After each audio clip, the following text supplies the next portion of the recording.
بسم الله الرحمن الرحیم.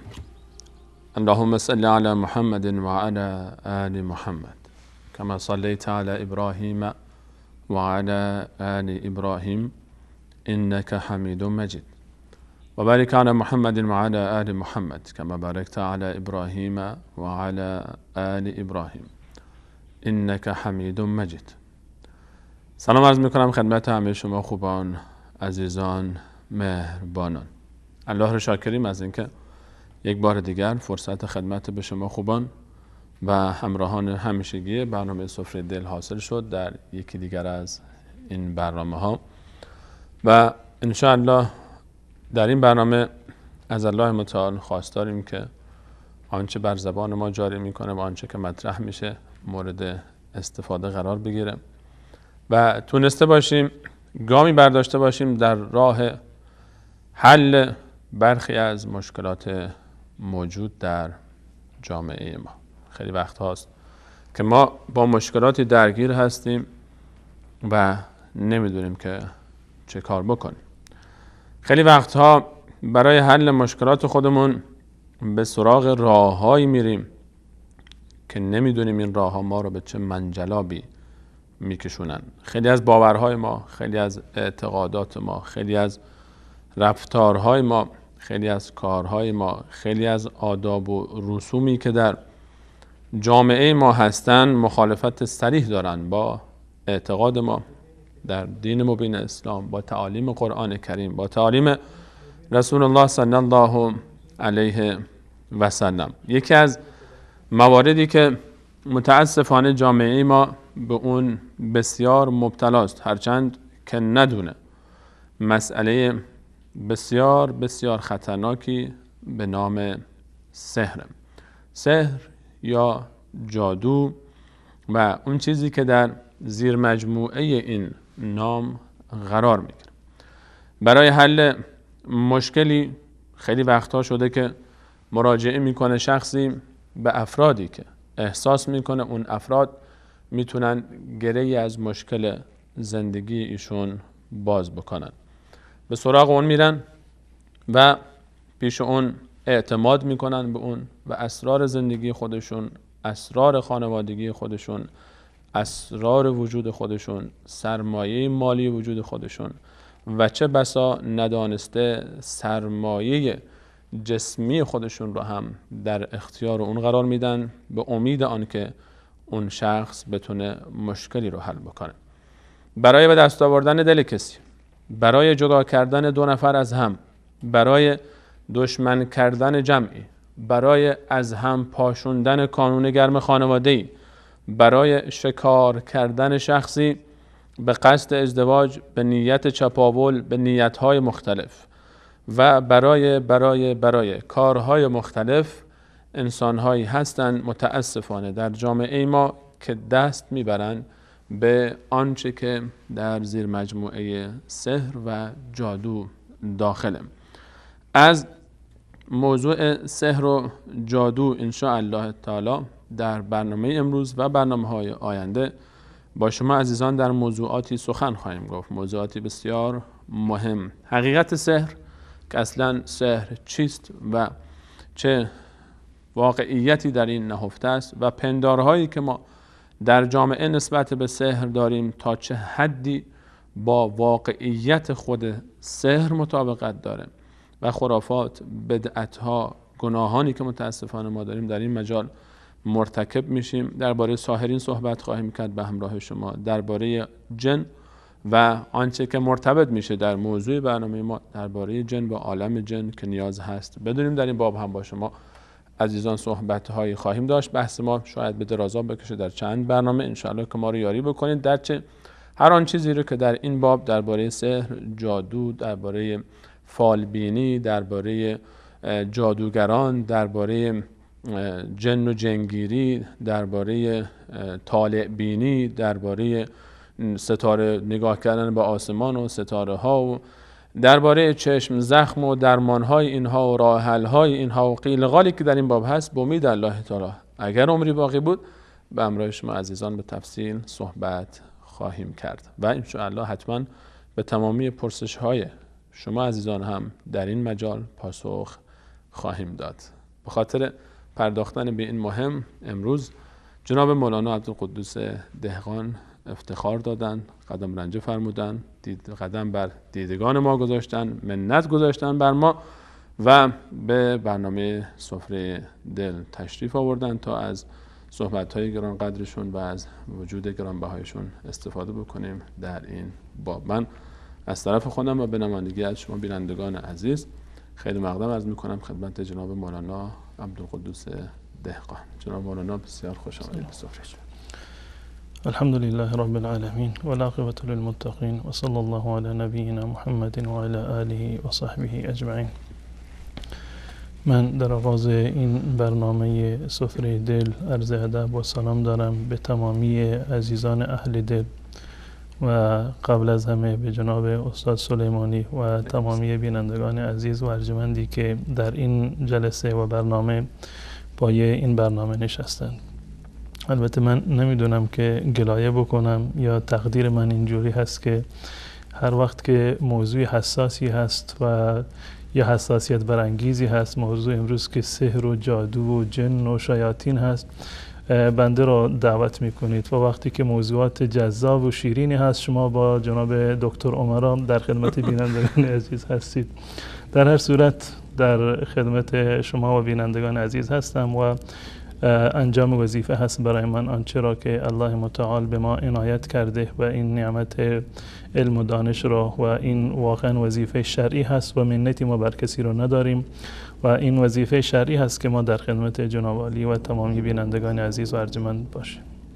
حقیقتش جناب مولانا در موضوعی که شما اشاره فرمودید ما دوست داریم که در همه برنامه‌های سفره دل شما رو در کنار خودمون داشته باشیم و استفاده بکنیم از وجود شما. اما به هر حال جایی که هم بینندگان عزیز هم می‌بینن که روی آنتن ماشاءالله شما در طول هفته حداقل 3 تا برنامه زنده دارید و اگر ما هم باز دیگه شب‌های سفره دل هم شما رو زحمت بدیم دیگه شاید به اندازه کافی دیگه اذیت کرده باشیم شما رو. وگرنه ما در هر برنامه دوست داریم که شما مشارکت بکنید. و از اینجا من از این فرصت استفاده بکنم که مولانا فرمودن که من در برنامه‌های جذاب مشارکت نمیدید، ان شاء الله یک برنامه موضوعی جذابی که شاید از اون جذاب‌تر نداشته باشیم تا به حال ان شاء الله حتما از شما دعوت می‌کنیم. اگر اومدید یا نیومدید من روی آنتن اعلام می‌کنم که ما مولانا رو دعوت کردیم تشریف نیاورد.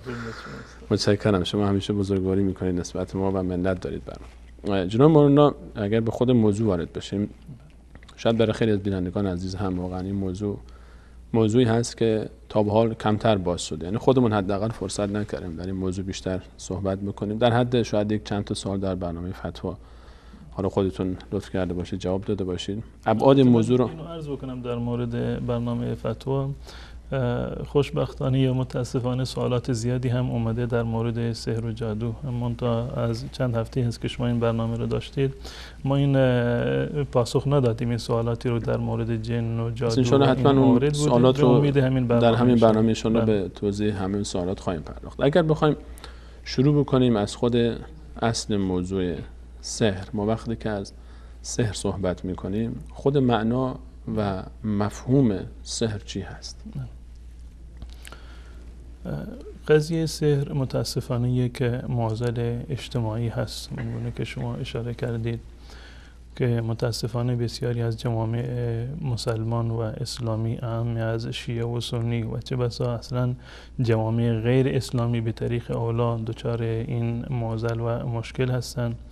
و قبل از این که قضیه سحر یک معضل اجتماعی باشه و جامعه ما را دچار تزلزل کرده باشه، روابط اجتماعی ما را تحت تاثیر قرار داده باشه، یک معضل عقیدتی هست. اساسش برمیگرده به عقیده و باور هر انسانی و از آنجایی که در عقیده یک انسان تزلزل وجود داره، ضعف وجود داره، عدم آگاهی وجود داره در باب عقیده، میبینیم که بسیاری از مردم در واقع دچار سحر یا در واقع مراجعه کردن به ساحران میشوند که این مسئله رو انشالله به صورت مفصل در این برنامه یا برنامه‌های آتی انشالله بهش میپردازیم.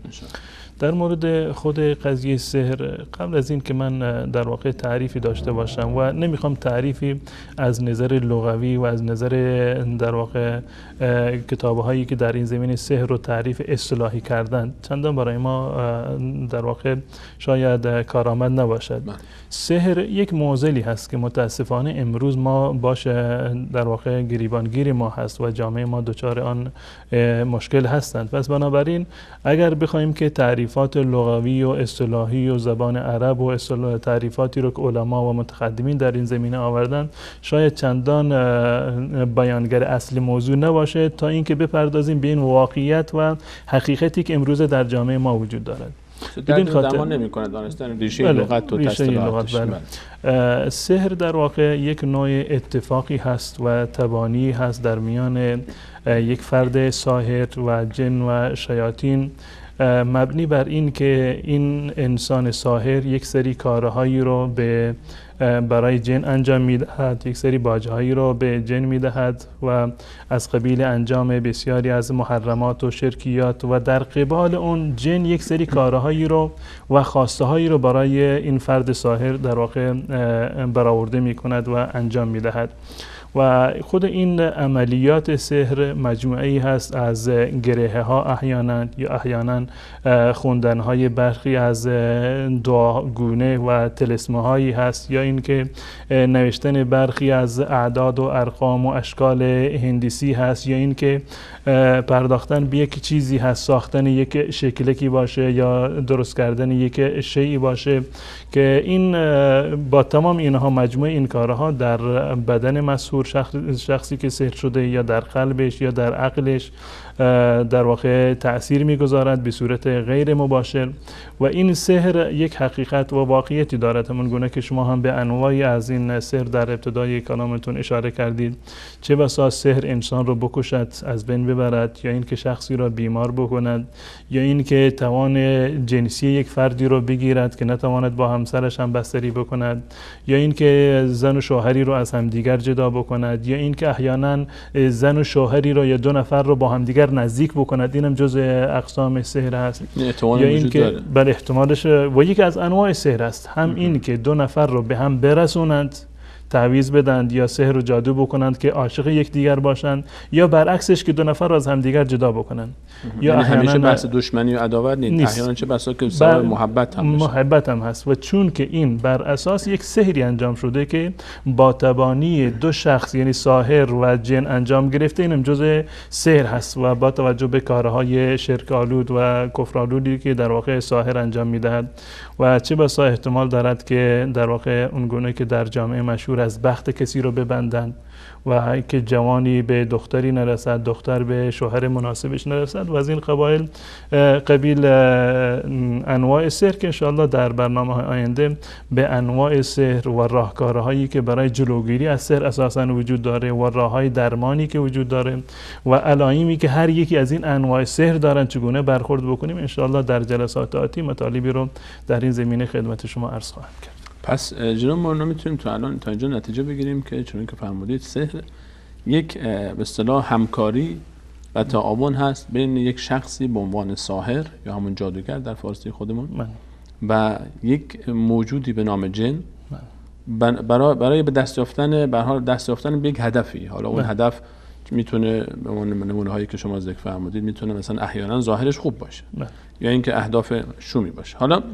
این همکاری بین یک انسان و یک موجودی به نام جن، همون انسان جادوگر، چه موقع این همکاری شما فرمودید که این ارتباطی قرار میگیره و به هر حال یک نیروی به اسم جن میاد در اختیار یک مردی، یک انسانی یا یک زنی حالا به هر حال قرار میگیره و این رابطه سبب میشه که سحر صورت بگیره.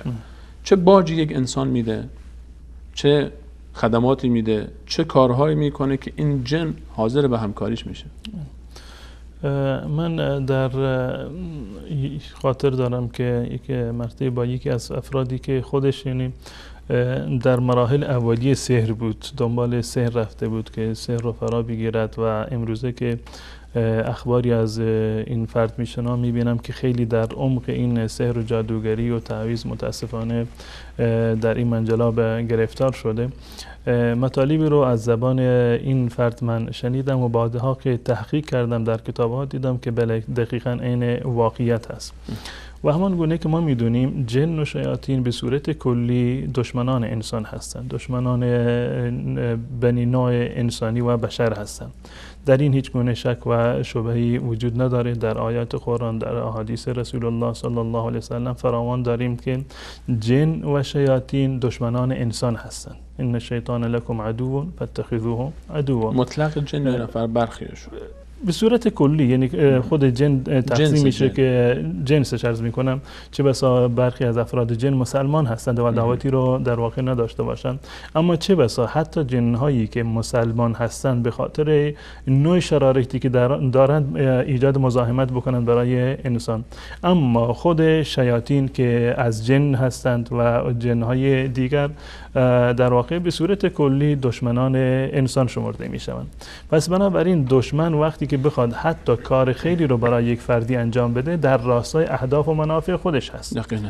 و در راستای این هست که این فرد رو باید منحرف بکنن، به خواسته های شیطانی و در واقع غیر شرعی خودشون برسن.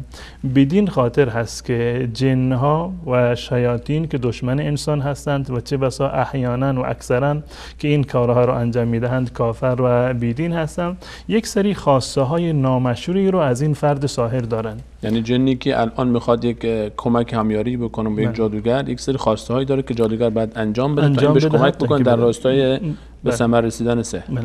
و یک نکته که در این زمینه وجود دارد، هیچ وقت یک فرد مؤمن مسلمان متدین و پایبند احکام شرعی نمیتونه ساحر بشه، امکانش نیست. یعنی نمیتونه ارتباط برقرار کنه با جن. نمیتوند که به صورت کلی این اعمال رو انجام بدهد یا جنها رو در تسخیر خودشون در واقع در بیاورد و بتوند که سحری رو در واقع انجام بده.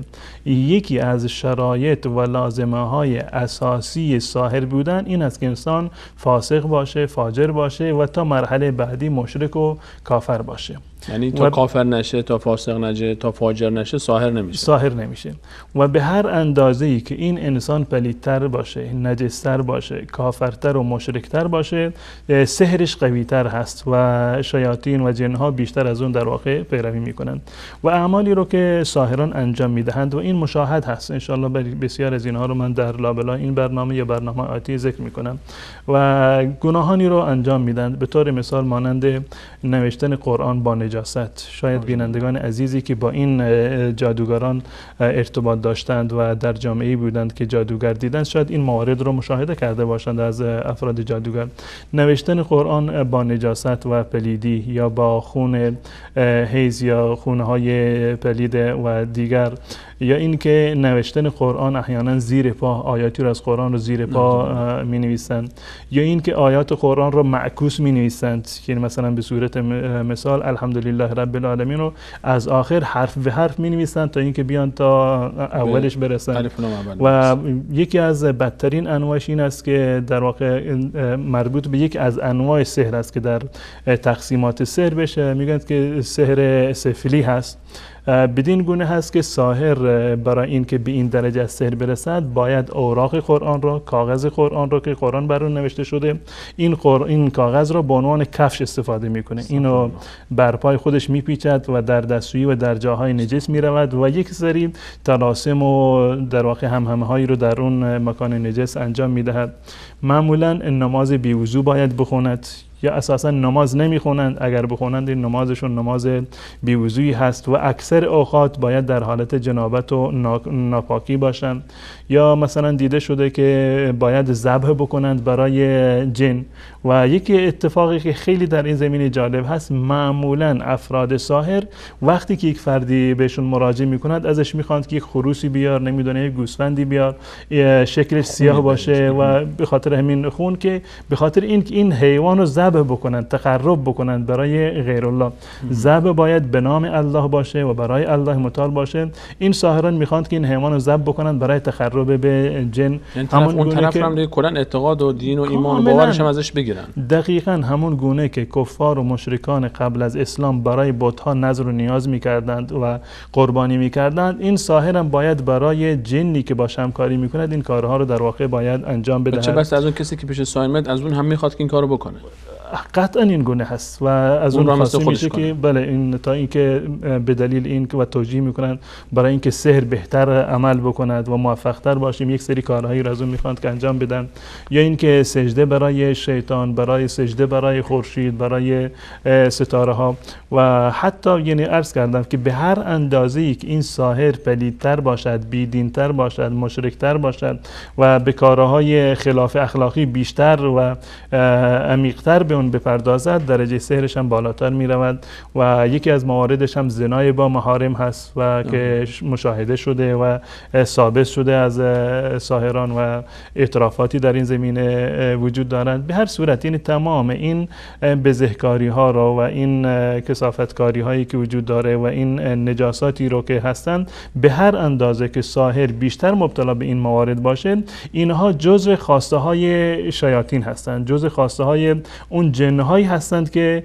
بر مشروط بر این موارد حاضر هستند که با یک فرد در واقع همکاری بکنند. پس بنابراین یک انسان مؤمن متعهد موحد به هیچ عنوان نمیتونه ساحر بشه، زیرا که خود این سحر تضاد داره با در واقع تقوا و پرهیزگاری و با پاک بودن و این موارد. بدین خاطر هم است و بینندگان عزیز حتما مشاهده کردن که جایی که ساحر قرار داره و محل کارش هست یا خونهش هست، جایی بسیار در واقع پلیدی هست، آلوده هست، تر و تمیز در واقع نیست و معمولا نجاساتی در اونجا وجود داره و مواردی از این قبیل هستند. پس بنابراین جن و شیاطین از ساحر میخواهند که به الله متعال کفر بورزند، شرک بورزند و بی‌محابا به گناه و معصیت دچار بشوند، از نظر اعتقادی پلید بشوند، از نظر جسمانی پلید بشوند، تا این که جنها بتوانند که با اون همکاری بکنند. واقعا بینندگان عزیز، صحبت‌ها و اشاراتی رو که حضرت مولانا داشتن تن انسان رو به لرزه میاندازه. این کلام الله تعالی است، قرآن کریمه که ما حاضریم قطعه بشیم اما کوچکترین اهانتی به این کلام پاک و این اوراق مقدس صورت نگیره. اما انسان ساحر و جادوگر از این برای خودش کفش درست میکنه و از این با این خودش رو پاک میکنه، با این کتاب یعنی به عنوان دستمال کاغذی ازش استفاده میکنه. سخت گفتن این کلمات برای ما ولی خب برای اینکه چهره حقیقی سحر مشخص بشه مجبوریم این صحبت رو مطرح بکنیم. و در اعترافاتی که خود جادوگرانی که به هر حال گرفته شده، من انشالله باز در برنامه بعدی تصاویری رو به شما عزیزان نشان خواهیم داد، هرچند که در داور، اما به خاطر اثبات این حقیقت من یاد دارم که جادوگر زنی رو گفته بود که من خودش اعتراف میکرد بعداً و کاغذهایی از کلام الله مجید رو در قسمتی از به هر حال خونه این شخص پیدا کرده بودن که آلوده بود به آن چیزی که خودش رو تمیز کرده بود باشه و از این کتاب استفاده میکنه. خب یقینا این رو در جلوی یک انسان مسلمان که انجام نمیده. نمیاد که جلوی کسی که به قرآن اعتقاد داره و ایمان داره این کار رو انجام بده، یا همیشه محترم بودن، یا زنای با محارم، یا آن چیزی که به هر حال برای تقرب به اون جن انجام میده، این رو در خفا انجام میده و جلوی انسان‌های مسلمان که یقینا این کار رو نمیکنه. جناب مولانا صحبت از ساحر که خب شما معرفی کردید که این آدم هیچ وقت امکان نداره به این کتاب اعتقاد داشته باشه و این گونه برخورد بکنه با این کتاب. اون طرف جن، وقتی ما صحبت از جن میکنیم، برای ما خیلی از ما بیننده ها، حتی بیننده های عزیزم، زیاد اسم جن رو میشنویم. برخی اصلا میگن که همچین موجودی نیست، اصلا کجاست؟ اگه هست ما چرا نمیبینیمش؟ خود جن رو اگر یک مقداری دربارش صحبت بکنید، ما وقتی که صحبت از جن میکنیم، این موجود آیا اثبات شده وجودش، چگونه موجوداتی هستن و تفاوت‌هاشون با انسان، اگر در این مقداری در این باب توضیح بدید برای ما بینند. در مورد عالم جن و جنها چگونه هستند، چه خصوصیت‌هایی را دارند، چه کارهایی رو میتونن انجام بدن و علیه انسان چه شرارت‌هایی رو میتونن که در واقع و مزاحمت‌هایی رو ایجاد بکنن و چه اندازه توانایی‌هایی رو دارند، راهکار مبارزه با جن‌ها، راهکار پیشگیری و جلوگیری از ضرر و زیان جن‌ها در واقع چی هست. این یک بحث بسیار گسترده و مفصلی هست که انشالله اگر فرصت شد تحت عنوان یک برنامه با عنوان جن و جن زدگی، عوارض جن زدگی و راه‌های مبارزه با جن و درمان جن زدگی اگر اجازه بدید اینو در یک جا به صورت کامل در برنامه‌های بعدی که داریم در برنامه بندی. اما در اونجا یک اثبات خود بحث من جن نمیخوام که این برنامه اول ما یعنی ترسناک باشه و امشب بینندگان عزیز خواب جن ببینند. این اجازه بدید که در مراحل بعدی مطرح بکنیم. اما برای اثباتش چون برای برخی از بینندگان جا سوال باشه دیگه، به هر حال چون متاسفانه بعضی وقتا شنیده میشه که میگن اصلا جن همش یه چیز خرافاتی اصلا وجود خارجی نداره. برای کسانی که مؤمن و مسلمان هستند و به قرآن کریم اعتقاد دارند، به احادیث رسول الله صلی الله علیه و سلم اعتقاد دارند، در قرآن کریم در این زمینه موارد بسیار زیادی هست که الله متعال در مورد عالم جن، جنها و شیاطین در واقع صحبت کرده. حتی کلمه جن در قرآن کریم تقریبا حدود 22 مرتبه تکرار شده. کلمه لفظ جن یا به عنوان جان در چندین مورد تقریبا در 7 مورد اشاره شده. یا کلمه شیاطین بیش از 50 تقریبا حدود 60 خورده مرتبه مثلا در قرآن کریم اینها اشاره شده. این یک واقعیت‌های موجودی است که حتی سوره به نام جن فرموده شما هست و آیات متعددی از قرآن کریم در این زمینه وجود داره که عرض کردم که بسیار گسترده هست. به طور مثال در سوره احقاف الله متعال خطاب به رسول الله صلی الله علیه و سلم می‌فرماید که و اذ صرفنا الیک نفرا من الجن یستمعون القرآن، ما تعدادی از جن‌ها رو فرستادیم نزد شما که قرآن رو بشنوند و این صدای قرآن به اونها برسد. در سوره انعام الله متعال اشاره می‌کند، خطاب می‌کند انسان‌ها و جن‌ها را یا معشر الجن والانس الم یأتکم رسول منکم یقصون علیکم آیاتی و ینذرونکم لقاء یومکم هذا. یا در سوره الرحمن که موارد متعددی هست، یا معشر الجن والانس ان استطعتم ان تنفذوا من اقطار السماوات والارض فانفذوا الی آخر. و همچنین که به فرمایش شما اصلا یک سوره اصلا به نام جن وجود داره.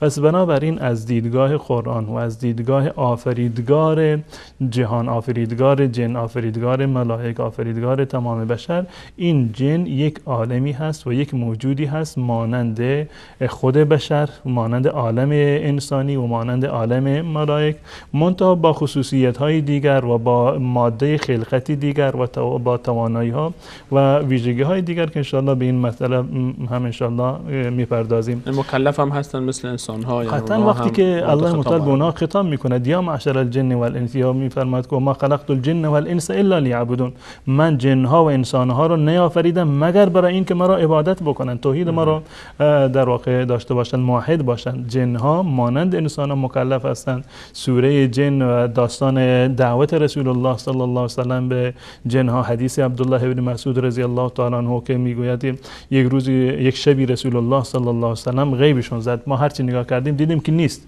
دنبالش گردیم در مسجد، در خونه، در هیچ جا نبود و پریشان شدیم تا صبحش اون شب رسول الله صلی الله علیه و سلم نیومد. این طرف اون طرف رفتیم در مدینه،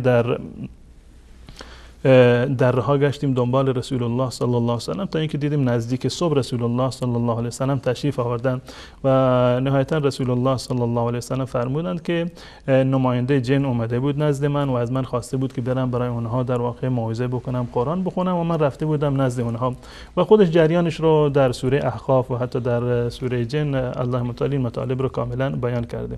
این در مورد آیات قرآن کریم هست. در احادیث رسول الله صلی الله علیه و سلم موارد زیادی رو ما داریم.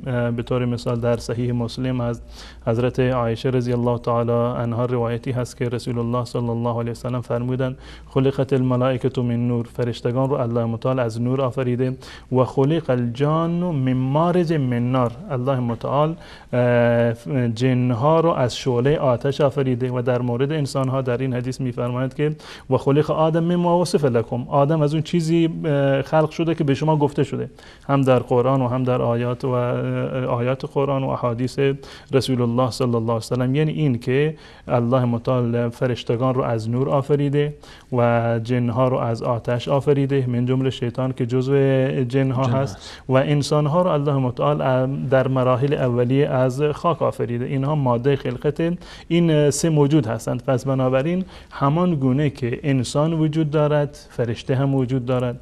همان گونه که فرشته نورانی وجود دارد، جن و شیاطین که از آتش هستند هم وجود دارند و این حقیقت و واقعیتی هست که از نظر عقلی هم در واقع خلاف عقل هم نیست و حتی بسیاری از کسانی که حتی به قرآن و حدیث رسول الله صلی الله علیه و سلم ایمان ندارند به خاطر تجربیاتی که دیدن، مشاهداتی کردن، آثاری رو که دیدن و چه بسا احیانا خود جن رو مشاهده کرده باشند، به این مسئله کاملا اذعان دارند و این وجود جن رو قبول دارند. خیلی ممنونم. در این باب تا اینجا به هر حال مولانا اشاره فرمودن ما عالمی به نام عالم جن داریم که توضیحات بیشترش باشه. ما یک موضوعی رو مفصل باید در این باب صحبت بکنیم ان شاء الله به همراه شما عزیزان.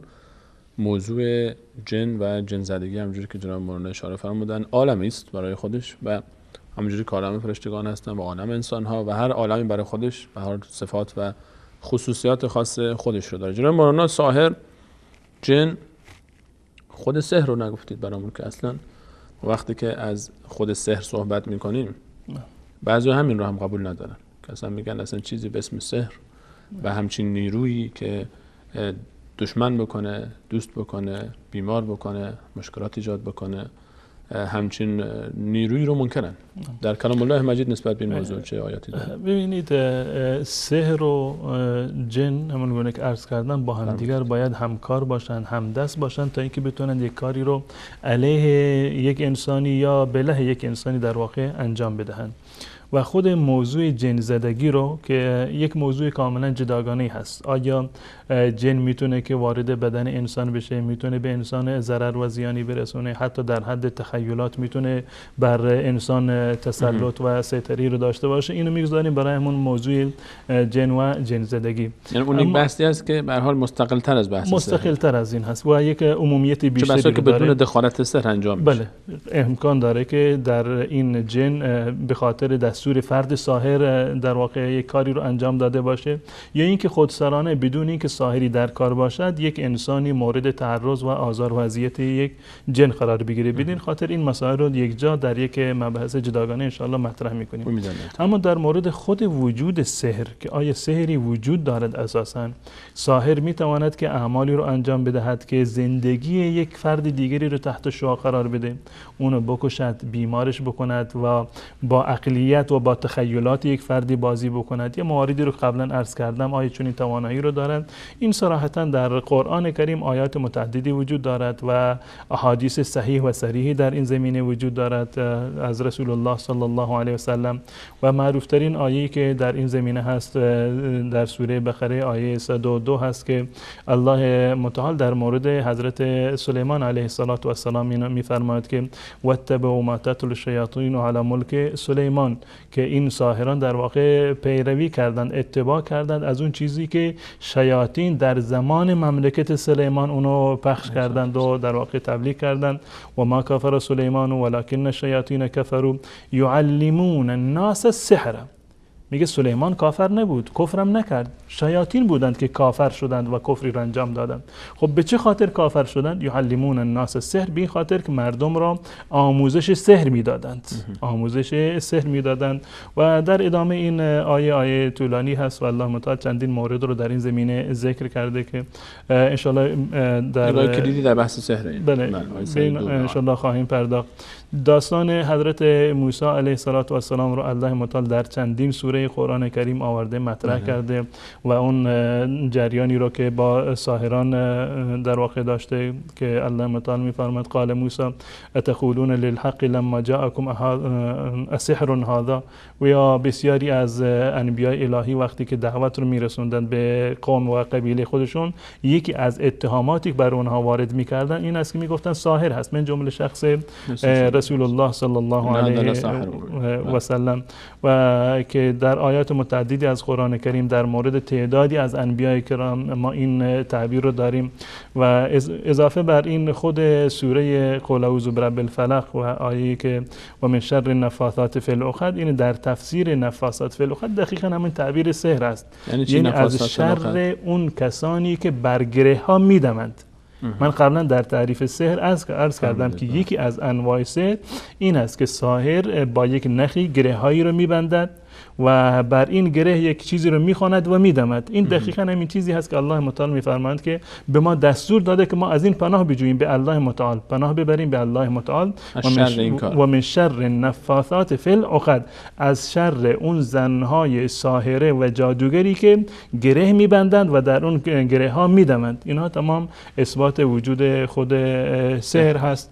یا در سوره اعراف در مورد داستان حضرت موسی علیه السلام باز هم در اونجا میبینیم که الله متعال میفرماد که و جاءوا بسحر عظیم، نه تنها وجود سحر بلکه میگه که ساحران فرعون یک سحر بسیار عظیم و گسترده‌ای رو آوردن در جلوی دیدگان و در میدانی که قرار بود با حضرت موسی علیه السلام مبارزه بکنن. این آیات متعدد و بسیار زیادی در این زمینه وجود داره و همچنین در احادیث رسول الله صلی الله علیه وسلم، احادیث صحیح و صریحش، حتی در صحیح بخاری و در صحیح مسلم روایاتی ما داریم که متفق علیه هست، یعنی هم بخاری آورده روایت رو و هم مسلم آورده، یعنی بالاترین درجه صحت هست و صراحت خیلی کامل و شفافی رو در این زمینه دارن. حدیث حضرت ابو هریره رضی الله تعالی عنه است که به صورت مفصل ان شاء الله بین خواهیم پرداخت که رسول الله صلی الله علیه و سلم فرمودند اجتنبوا السبع الموبقات، شما از 7 مورد خانمانسوز و از 7 گناه مهلک هلاک کننده پرهیز بکنید، خودتون رو نجات بدید. سوال کردن یا رسول الله این گناهان مهلک و هلاک کننده و سوزنده اینها چه گناهانی هستند؟ رسول الله صلی الله علیه وسلم فرمودند که السحر بالله و الشرک بالله و بعد از این فرمودند که السحر. اولین موردش بالاترین گناهش همون شرک به الله متعال هست، در درجه بعدی رسول الله صلی الله علیه وسلم سحر رو معرفی کردند. پس بنابراین در فرهنگ قرآن و در آموزه های رسول الله صلی الله علیه وسلم در آیات و روایات به صورت صراحت و شفاف و در روایات صحیح و صریح این مطلب بیان شده که سحر یک واقعیت و یک حقیقت هست و یک علم هست. بنابر داستانی که در مورد حضرت موسی، حضرت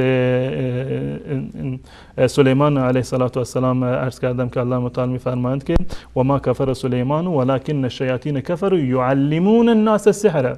اضافه بر این که وجود داره، الله متعال اینو اثبات کرده که علم سحر یک علم و دانش هست، یک راهکارهایی داره که انسان در واقع یاد میگیره، یک چیز آموختنی هست. پس بنابراین این سحر یک واقعیت و حقیقت هست که در قرآن بیان شده، در احادیث رسول الله صلی الله علیه وسلم بیان شده و عملا امروزه در میان مسلمانان و غیر مسلمانان آثار صریح و شفاف سحر رو ما در جامعه های مسلمان و غیر مسلمان متاسفانه مشاهده میکنیم که عین این آثار را قرآن هم بیان کرده که ساحران این کارها رو انجام میدن. افرادی هستند که در جامعه مسلمان و غیر مسلمان همین کارهایی رو که در قرآن و حدیث به عنوان اعمال ساحرانه بیان شده همین اعمال رو انجام میدن. پس بنابراین هم در قرآن اومده و هم در حدیث اومده و هم عملا وجود دارد، هم در میان مسلمانان و هم در میان کفار. الله تعالی ما شما نجات بده و همه امت اسلامی را شر این فتنه بزرگ. سحر یک معامله است، یک کار، یک ارتباط و یک عملیات، یک پیمان نامه است بین یک انسانی و یک جنی و انسانی که اون انسان هیچ بوی از توحید و از اسلام نبرده و جنی هم که مثل خودشه دیگه، این از اون بدتر باز و به یک قصدی، به یک هدفی صورت میگیره. هم جن در قرآن کریم و آموزه های رسول صلی الله علیه و سلم ثابت است و هم سحر در آیات فراوانی همونجوری که جناب مولانا اشاره فرمودن ثابت است. عبدالله جان اگر یک ترنم نور آیات آخر سوره احقاف رو، آیات 27 بعد رو شیخ عبدالله جوهنی فکر کنم خونده بود، این رو آماده داشته باشید که ان شاء الله باز پخشش بکنیم بینندگان عزیز، شما هم اگر سوالی دارید در این باب که حتما خیلی از عزیزان سوالهایی دارن، شما لطف کنید که با SMS فعلا سوالاتتون رو برامون ارسال کنید و عزیزان انشاءالله شماره SMS رو براتون خواهند فرستاد. یعنی می‌نویسن روی صفحه این شماره، میتونید سوالهایی رو که دارید از این طریق برامون بفرستید. در صفحه فیسبوک برنامه هم که عزیزانی که حتما سلام علیک دارن با فیسبوک سفره دل، اونجا هم میتونید مطالبتون رو برای ما بفرستید. یقینا ان شاء الله حتما با به سوالهای شما سر فرصت که ان شاء الله پاسخ خواهیم داد و این موضوع رو مفصل ان شاء الله مطرح خواهیم کرد. یک میان برنامه ببینیم و تلاوتی رو در این باب، هم چیزی که موضوعاتی گفته شد گوش بکنیم و هم فضای عوض بکنیم. اینجوری نیست که هر جنی بترسیم ازش، زیاد موضوع ترسناک نیست که قرار باشه آدم بترسه ازش. نه، انسان مؤمن، انسان موحد با توکل به الله تعالی راحت میتونه که با تمامی مشکلات فائق بیاد و ما از بین جنها دوستانی هم داریم. به هر حال اونایی که ما رو دوست دارن، یعنی که به هر حال یعنی زیاد به دنبال قد شیطنت شاید برای ما نباشن و مسلمونن. مسلمان بودنشون بسته دیگه. در آخر سوره احقاف به این آیات اشاره میشه و ان شاءالله برمیگردیم باز در خدمت شما عزیزان هستیم با ادامه موضوع سحر و حقایق و پندارها. با ما باشید همچنین.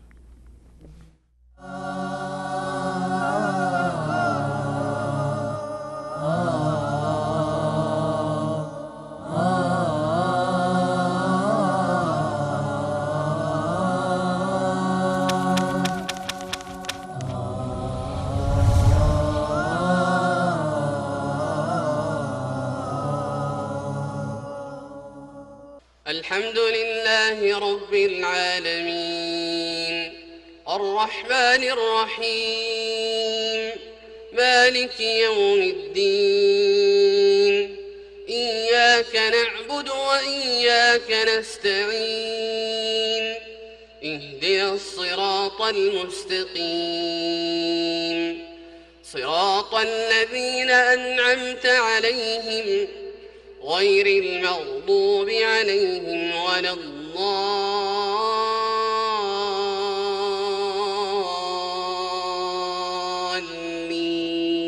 الضالين آمين.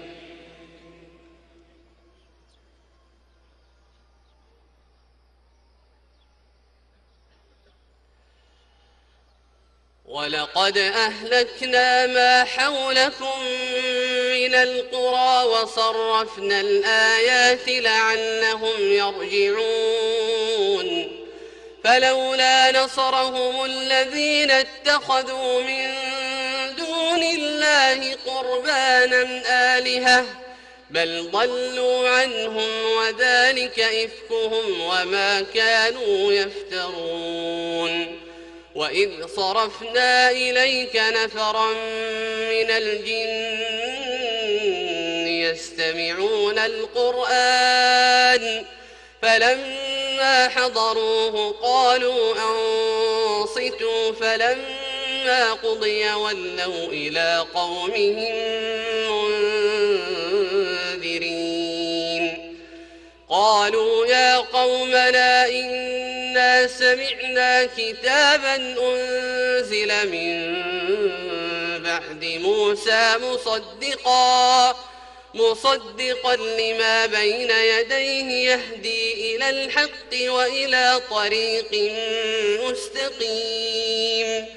يا قومنا أجيبوا داعي الله وآمنوا به يغفر لكم من ذنوبكم ويجركم من عذاب أليم. ومن لا يجب داعي الله فليس بمعجز في الأرض وليس له من دونه أولياء أولئك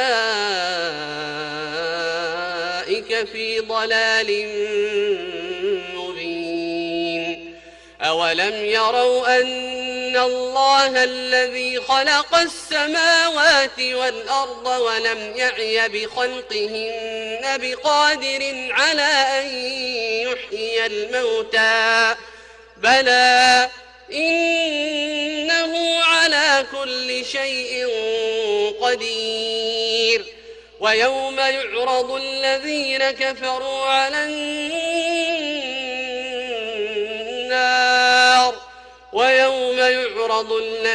كفروا على النار أليس هذا بالحق قالوا بلى وربنا قال فذوقوا العذاب بما كنتم تكفرون فاصبر كما صبر أولو العزم من الرسل ولا تستعجل لهم كأنهم يوم يرون ما يوعدون لم يلبثوا إلا ساعة من نهار بلاغ فهل يهلك إلا القوم الفاسقون.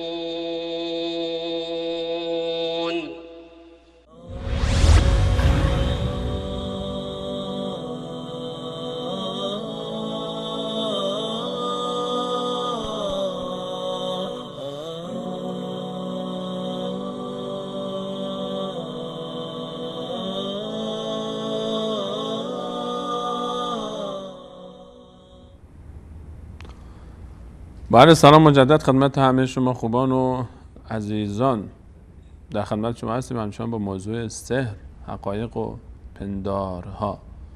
اعوذ بالله من الشیطان الرجیم.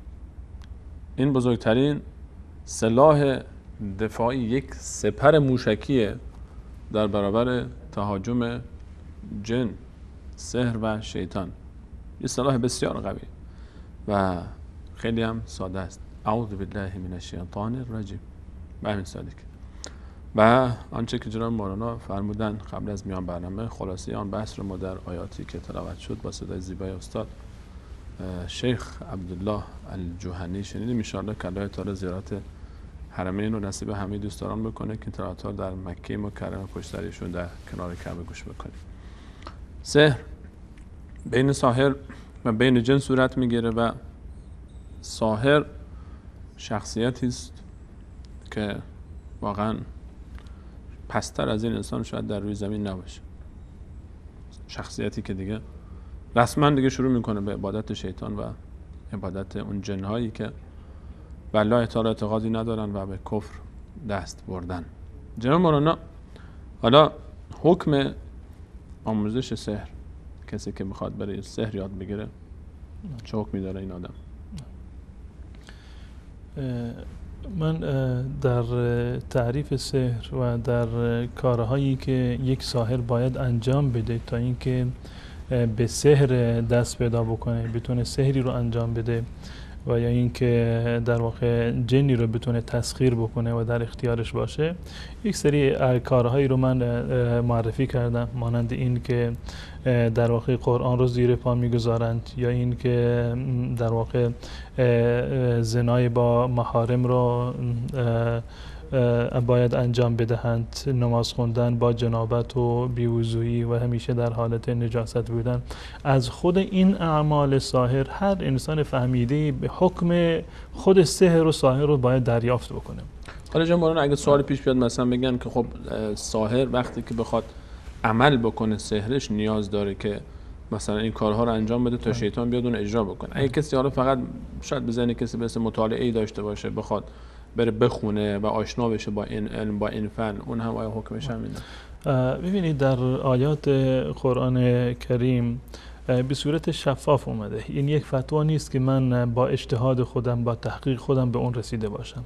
در این زمینه آیات قرآن کاملا صراحت دارد و همچنین احادیث رسول الله صلی الله علیه وسلم و به اتفاق علما و مذاهب اهل سنت و الجماعت سحر در واقع حرام هست. جمهور این نظرشون هست که این فراگیری علم سحر حرام هست و خود سحر کفر هست و ساحر هم کافر هست. فراگیری سحر حرام هست و خود سحر در واقع کفر هست و ساحر هم کافر هست. این عقیده جمهور اهل سنت و الجماعت هست. امام ابو حنیفه رحمت الله علیه، امام مالک و امام احمد و همچنین در حرمتش امام شافعی رحمت الله علیه، در این هیچ گونه شک و شبهه‌ای در واقع وجود ندارد. و استنباطی که این حکم را ما از یک آیه میگیریم و استنباط میکنیم، این از همون آیه 102 سوره بقره هست که من خدمت شما عرض کردم که الله متعال در مورد جریان سلیمان میفرماید و ما کفر سلیمان. اصلا بحث کفره، بحث کفره و قبل از آن بحث سحر هست. یعنی این بحث کفر رو الله متعال در کنار سحر انجام داده و انتصاب و در واقع اضافت این کفر به خاطر همین سحری بود که ساحران انجام داده بودند. حتی خود آیه اون کسانی که حضرت سلیمان رو کافر دونستن گفتن چون ساحر بود، چون که ساحر هست. بله، به خاطر سحر این اتهام کفر زده بودند که الله متعال الله اینو تصدیق کرد و ما کفر سلیمان ولکن الشیاطین کفروا.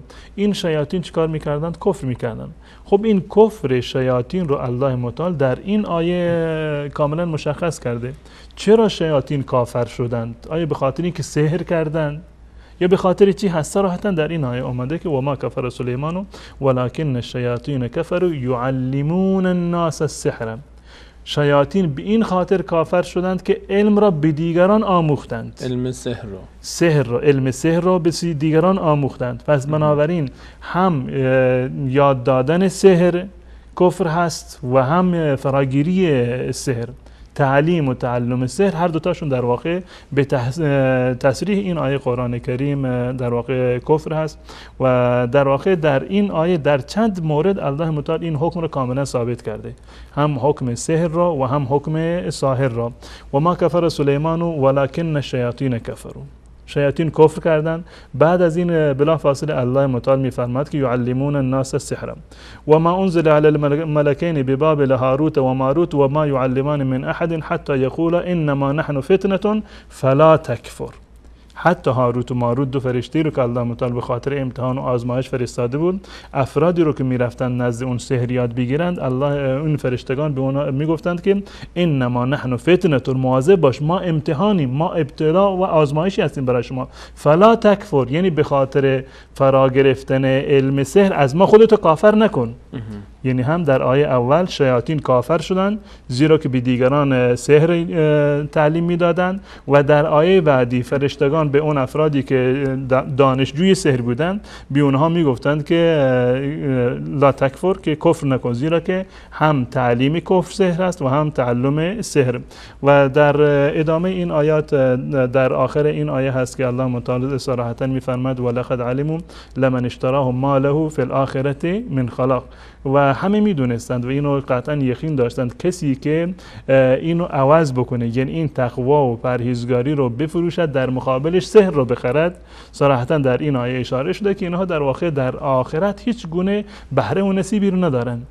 انسانهای مسلمان ولو اینکه ظالم ترین باشند، ولو اینکه فاسق ترین باشند، به محض این که اهل اسلام هستند، توحید دارند و معرفت الهی را دارند، نهایتا الله متعال اونها را از آتش جهنم نجات میدهد. یک بهره و نصیبی در آخرت خواهند داشت.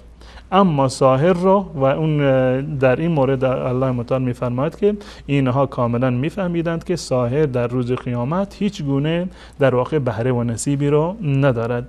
و همون گونه قبلا هم اشاره کردند که این سحر در واقع یکی از موارد ممنوعه هست که رسول الله صلی الله علیه وسلم اینو در کنار شرک به الله متعال قرار داده.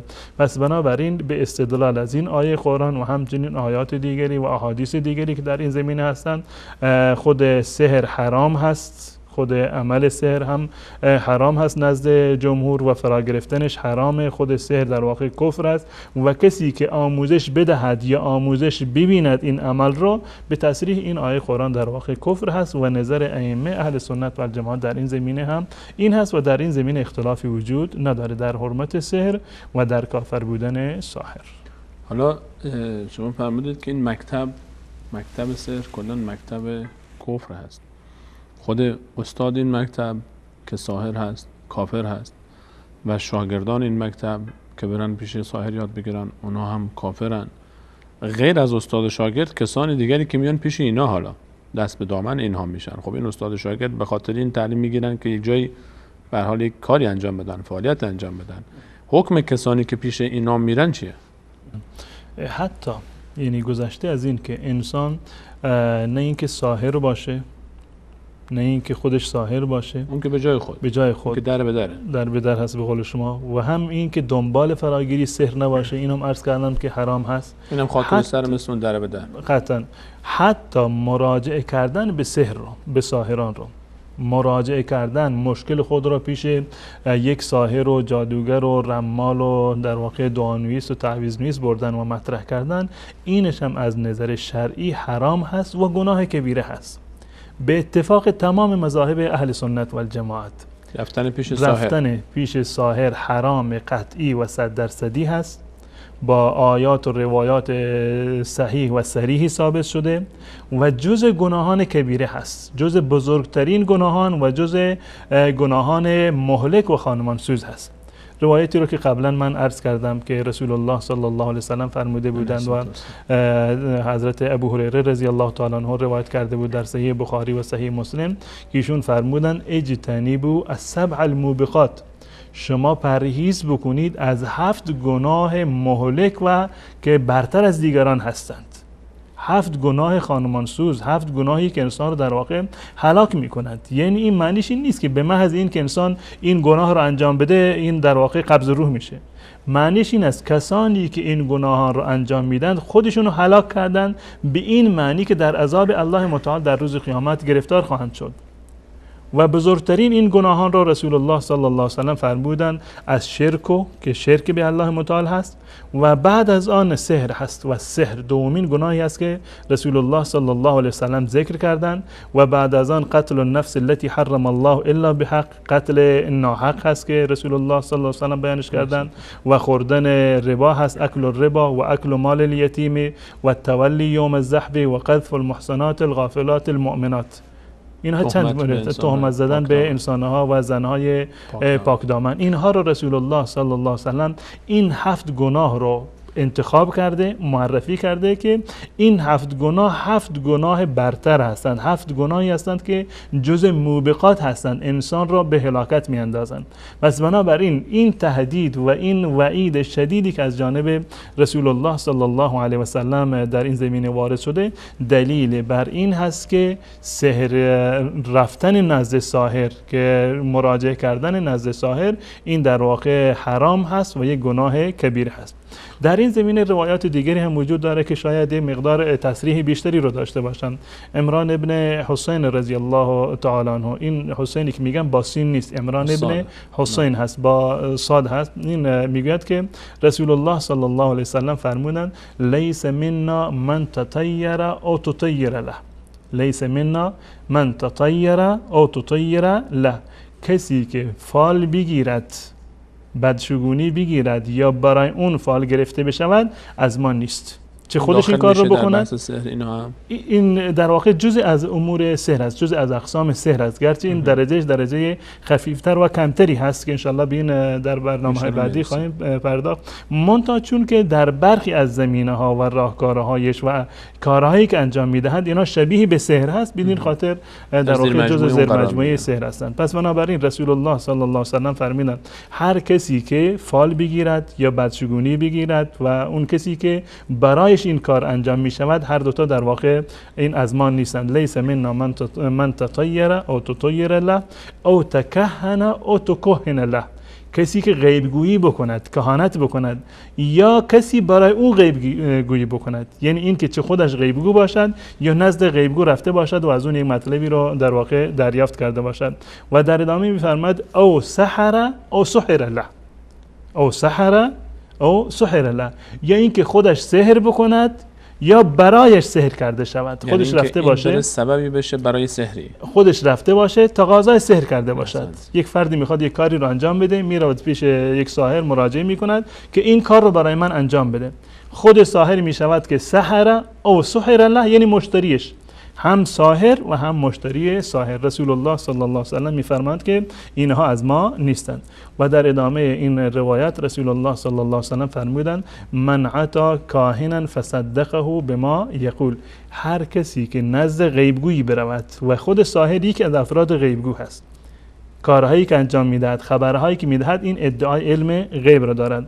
هر کسی که نزد کاهنی برود و اون کاهن را در واقع تصدیق بکند، فصدقه بما یقول فقد کفر بما انزل علی محمد، چون این انسانی بر آن چیزی که بر محمد نازل شده کفر کرده، یعنی به قرآن و به دین اسلام. این روایت قابل قبولی هست، در بازار اینو روایت کرده با سند جید و همچنین طبرانی با سند حسن در واقع اینو روایت کرده و در واقع این روایت حسنی هست. حتی شیخ البانی رحمت الله علیه هم اینو با شواهدی که در این زمینه وجود داره اینو در حد حسن در واقع اینو رسوندن و ارتقا دادن. و اضافه بر این جمله آخری رو که من عرض کردم که من اتی کاهنن، این در روایت دیگری اومده که بازم صحیح است.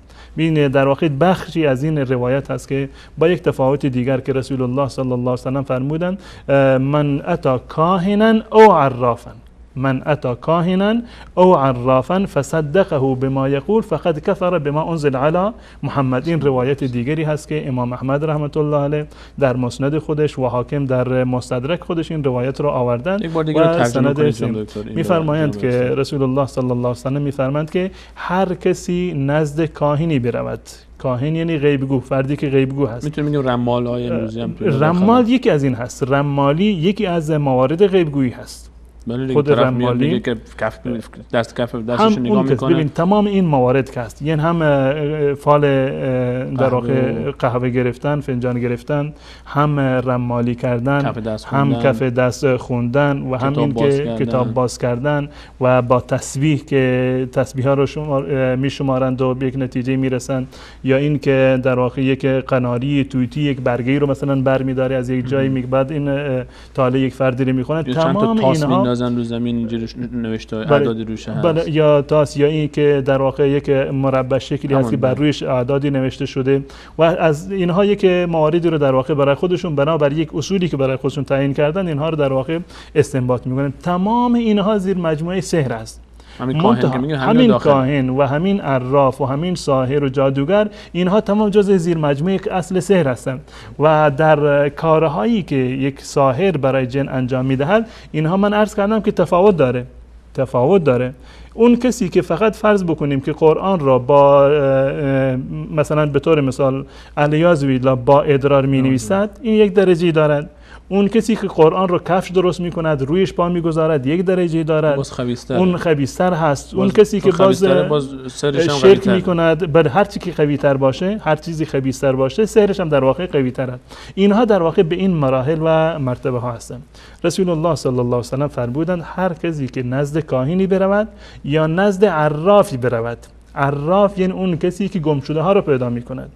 میره نزد طرف میگه که من شما را آدرس میدم که این اشیای گم شده شما کجا هست، کسی این رو برده، مالش برده شده، ماشینش گم شده، بله. فرزندش رو گم کرده، یک گم شده هر چیزی به هر صورت که گم شده ای دارد میره نزد عراف. اینو میگن عراف. هر یک از اینها با هم دیگر متفاوت هستند به خاطر نوع عملی که انجام میدهند. کاهن چون که از غیب میگوید، از آینده خبر میدهد که در این فنجان قهوه اینجوری هست، تاله شما نمیدونم کف شما اینطوری میشه، این از آینده صحبت میکنه.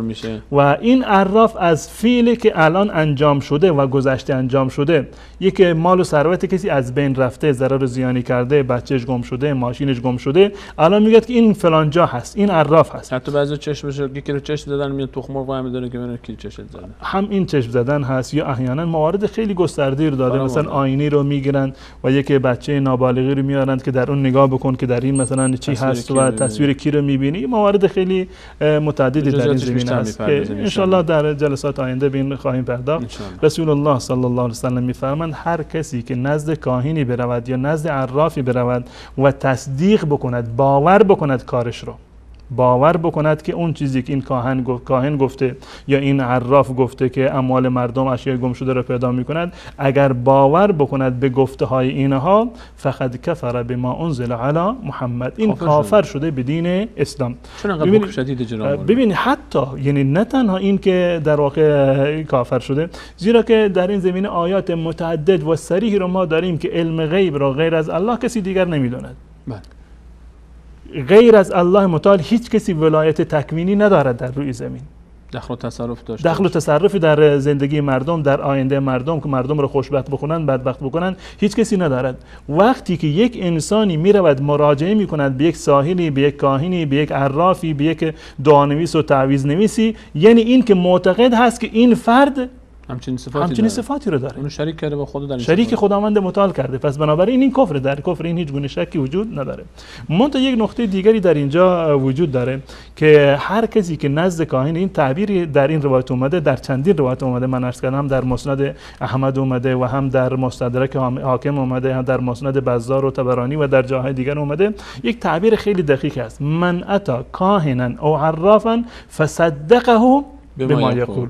اگر رفت و یک چیزی پرسید و باور کرد، فقط کفر علی ما بما انزل علی محمد، این در واقع کافر شده. خب الان فرض بکنیم که یک فردی رفته باور نداره، همینجوری میره سوال میکنه ببینیم که طالع من چی هست. وقتی که طالعشو خبر داد، مثلا به دلش خوش نیومد، میگم نه من حرف تو رو قبول ندارم. حتی این مورد جز گناهان کبیره هست. ولی که قبولم نکنن. خود رفتن به مثلا مراجعه کردن نزد ساحر و نزد کاهن و عراف و غیبگو، خود این جرم هست و یک گناه کبیره هست. بازارگر میکنه و خودش حداقل سیاهی لشکر میشه و ایجاد شبهه میکنه برای بسیاری دیگر. چه بسا این رفت و در اونجا مراجعه کرد و از قضا الله متعال تقدیر اینو این گونه نوشته بود. تقدیر این فرد کاهن که نمی نویسد، یک حرفی گفت و از قضا این حرفش راست در اومد. از 1000 نفر و هزاران نفر که میرمد مراجعه میکنه، حداقل یکیش راست در میاد. اگر همینم تبلیغات بشود، این در واقع باعث می شود که یک گروه بسیار زیاد دیگری به این منجلاب در واقع کشیده می شوند. این سبب و بانیش کی بوده؟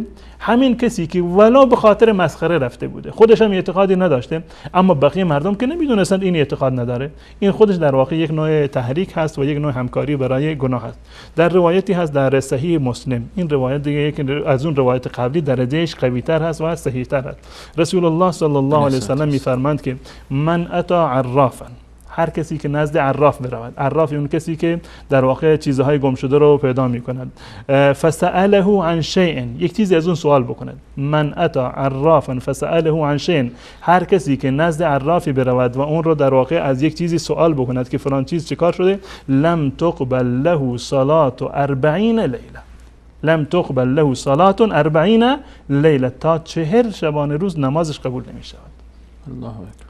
نماز که جز اساسی ترین ارکانه، جز بهترین و برترین مواردی هست که انسان رو نجات میدهد، جز نخستین سوالاتی هست که در روز قیامت انسان در موردش بازخواست می شود، جز برترین و برترین رکن عبادی دین مبین اسلام هست و مهمترین فرض هست و بیشترین تأثیر رو در نجات انسان و هم در سعادت انسان در دنیا دارد. اگر نمازی که انسانی قبول نشود، میدونید چه ضرر و زیان عظیمی رو انجام داده.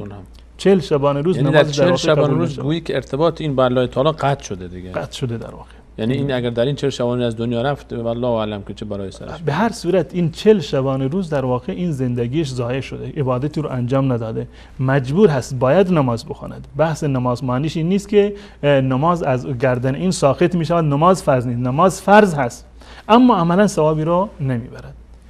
هر کسی که نزد عراف و کاهن برود حرفش رو قبول بکند، کافر شده. باید ایمان بیاره، باید بگوید اشهد ان لا اله الا الله و اشهد ان محمد، تجدید ایمان باید بکنه.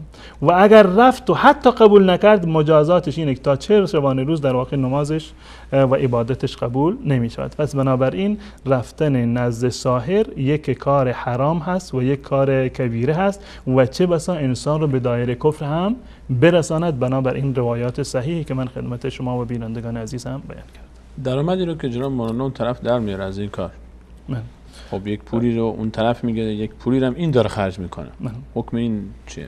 خود این درآمد وقتی که ما این ببین این تمام پولهای هنگفتی خرج میشه جناب مولانا، پولهای هنگفتی برای مسائل خرج میشه، میلیون ها بعضیا میدن، طرف میخواد با یکی ازدواج بکنه، میگه حاضرم من برای تو چندین هزار دلار بدم که فقط دل اونو برای من کسب بکنه. یا اینکه چشش یه جای گیر کرده، نامزد کسی دیگه است، خانم کسی دیگه است، میخواد این رو به چنگ بیاره، چندین هزار دلار میریزه به کف این که یه کاری برای من بکنه. ببینید در کارهایی که ساحر انجام میدهد، من عرض کردم که چه کارهایی رو انجام میدهد. یک فرد کاهن و ساحر چی چیز رو از دست داده در مقابل چی چیزی.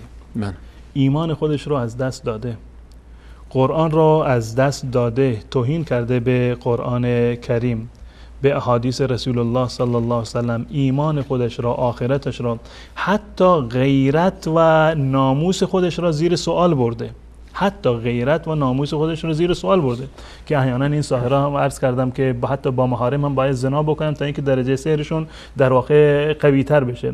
کسی که این کارها رو انجام داده، ایمانش را، دنیا و آخرتش رو در واقع فروخته، به خاطر چی؟ به خاطر چند در واقع مبلغی از مال که هر چند هم که زیاد باشه کم هست در مقابل فروختن ایمان، فروختن تقوا، فروختن آخرت. تمام دنیا را اگه بدن در واقع هیچی نیست. و همون گونه که من اشاره کردم ولقد علموا لمن اشتراه ما له فی الاخره من خلاق، هر کاری که بکنه در آخرت هیچ چیزی دستگیرش نیست، عایدش در واقع نمیشود. یعنی این که این فرد آخرت خودش را به خاطر دنیا و به خاطر همین عملی کسی کاملا در واقع فروخته. خود یعنی این شغلش و حرفش معلومه حکمش چی هست، کاملا حرام قطعی و 100% هست، زیرا که به مردم دروغ میگوید و کاری که خودش انجام میدهد کار کفری هست، اعتقادات مردم را متزلزل میکند و ناهنجاری هایی رو در جامعه در واقع ایجاد میکند، بغض و عداوت هایی رو در جامعه ایجاد میکند.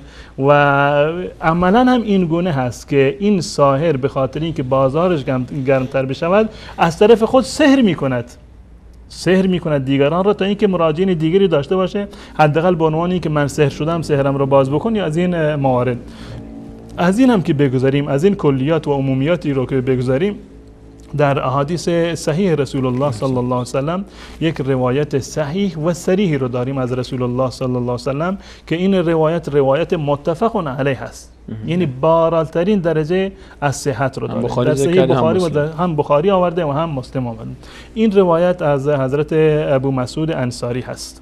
حضرت ابو مسعود انصاری رضی الله تعالی عنه این روایت کرده، غیر از عبدالله ابن مسعود. ابو مسعود انصاری رضی الله تعالی عنه میگوید که ان رسول الله صلی الله علیه و سلم نهى عن ثمن الكلب و مهر البغی و حلوان الکاهن، که رسول الله صلی الله علیه و سلم نهی کردند، ما رو منع کردند از ثمن کلب، یعنی اینکه سگی رو بفروشیم و قیمتش را دریافت بکنیم، و همچنین مهر بغی یا درآمد زن فاحشه، یعنی خود این کار هم ببینید در این موارد. و این نقطه آخر رو عرض بکنم، و حلوان الکاهن. و تاریخ یعنی جالب در اینجا هست که در اینجا نگفته که یعنی مزدش رو، پاداشش رو، کرایهش رو، تعبیری که در این روایت اومده حلوان کاهن، شیرینی کاهن، چیزی که به عنوان شیرینی دامه، ثمن کلب قیمت سگ و مهر بغی، یعنی پولی که به عنوان این تعبیر به مهر کرده و پولی که به عنوان بدکاری پرداخت می شود به خاطر زنا، اجاره می ده. بله این عمل. و حلوان الکاهنی و شیرینی که به کاهن داده می شود.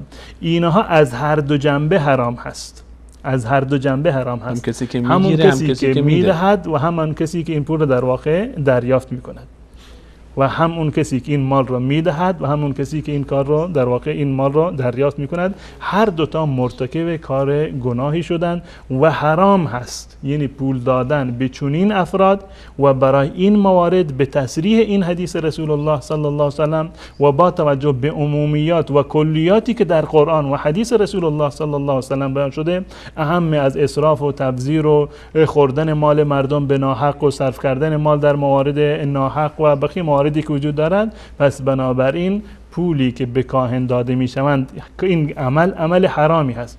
همین کسی که این پول را به کاهن و ساحر می دهد و اون ساحر که اینو به ناحق می گیرد و بنابر در واقع بر اساس کفر و جادو و جنبل می گیرد، اون به اصطلاح حرمتش یک درجه بالاتر از این رو دارد. هم برای اون کسی که این مال را میدهد حرام هست و هم برای کسی که این مال را میگیرد. پس بنابراین آموختن سحر به دیگران یا فرا گرفتن سحر از دیگران، رفتن نزد ساحر، تصدیق کردن و باور کردن حرفهای ساحر، حتی تصدیق نکردن و باور نکردن حرفهای ساحر، یک چیزی رو به ساحر دادن یا خود ساحر یک چیز رو از دیگران دریافت کردن، تمام اینها به تصریح آیات قرآن و احادیث رسول الله صلی الله علیه وسلم حرام قطعی و 100% است. جناب مولانا، اگر بخواید مقایسه بکنید بین درآمد شخصی که از راه سحر و به هر حال از این مواردی که شما ذکر کردید داره امرار معاش میکنه و بین کسی که داره گوشت خوک میفروشه، یا نقطه مقابلش کسی که پولی پرداخت میکنه برای خرید گوشت خوک و کسی که پول میده به ساحر، گناه کدوم رو کمتر میدونید؟ ببینید هر گناهی رو در جنبه خودش انسان باید در نظر بگیره. برخی از گناه ها هستند که فقط منحصر به یک فرده، یعنی ضرر و زیانش به یک فرد میرسه، یک عملی هست فردی و شخصی و ضررش هم منحصرا به خود این فرد میرسه، به کسی دیگر در واقع نمیرسه. کسی که میرود شراب میخرد، خب به خودش مربوط هست و مال خودش رو در واقع هدر داده. این تبلیغاتی برای یعنی در جنبه اعتقادی نداره. همه میدونند که شراب در واقع حرام هست و انسان را ولو اینکه کار حرامی هست قطعی و 100% هست، اما انسان رو به کفر در واقع نمیرسونه. یا بقیه مواردی که گوشت خنزیر هست، پولی رو خرج میکنه یک گوشت نجیسی رو مثلا بره بگیره ولو اینکه خودش هم بخوره، این در واقع خودش خریده، خودش خورده، گناهش هم برمیگرده به خودش.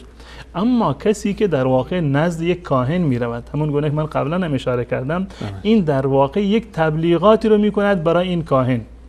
از یک طرف خودش ببینید یک فردی که میرود شراب میخرد یا موارد دیگر، از نظر اعتقادی شاید کاملا معتقد باشه که شراب حرام هست، گوشت نمیدونم خنزیر حرام هست و این زنا کردن حرامه که داره بهش پول میده.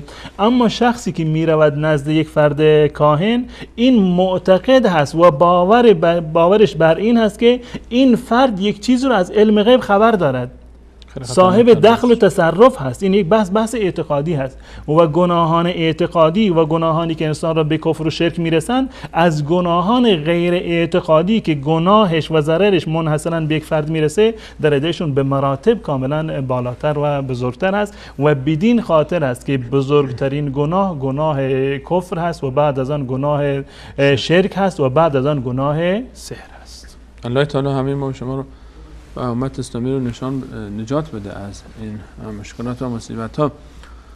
اجازه بدید میان برنامه به همراه شما عزیزان ببینیم، برمیگردیم و سوال های از شما، سوال فراوانی هم الان تا اینجای برنامه به دست من رسیده و در موضوعات سوال های را مطرح خواهیم کرد ان شاء الله بعد از میان برنامه. همچنان با شما هستیم با موضوع سحر، حقایق و پندارها.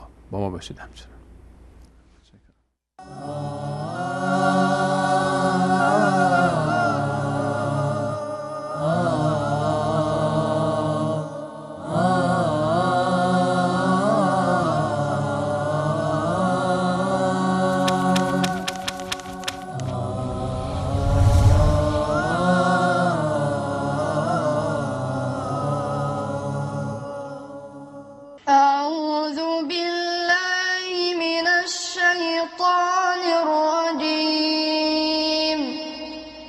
بسم الله الرحمن الرحيم قل الحمد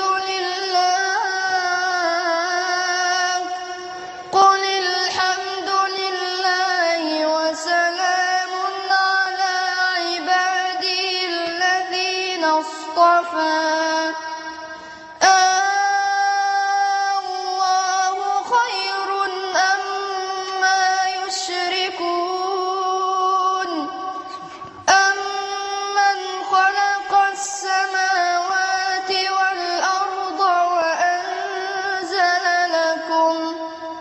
وأنزل لكم من السماء ماء فأنبتنا به حدائق ذات بهجة ما كان لكم أن تنبتوا شجرها أإله مع الله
ومن يرسل الرياح بشرا بين يدي رحمته أإله مع الله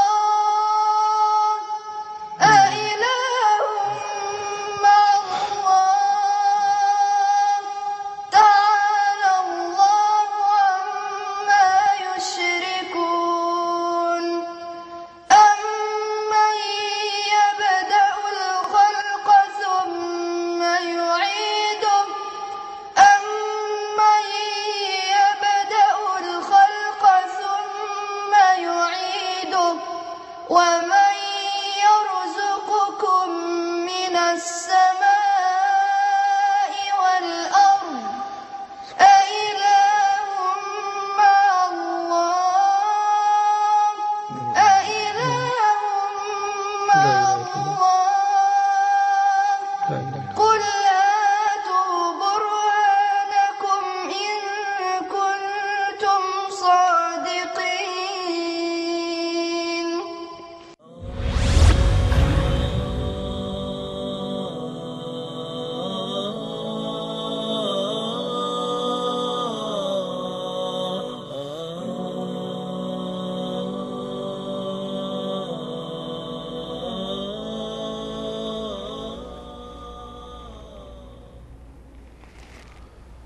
بعد سلام مجدد خدمت همه شما خوبان و عزیزان. من داشتم توی فاصله میان برنامه تا شما تلاوت زیبا رو گوش میکردید داشتم پیام هایی رو که ما رسیده توی اینا تازه مال 15-20 دقیقه اول برنامه است فقط و ماشاءالله کمم که نیست، دو برگ کاملا پر.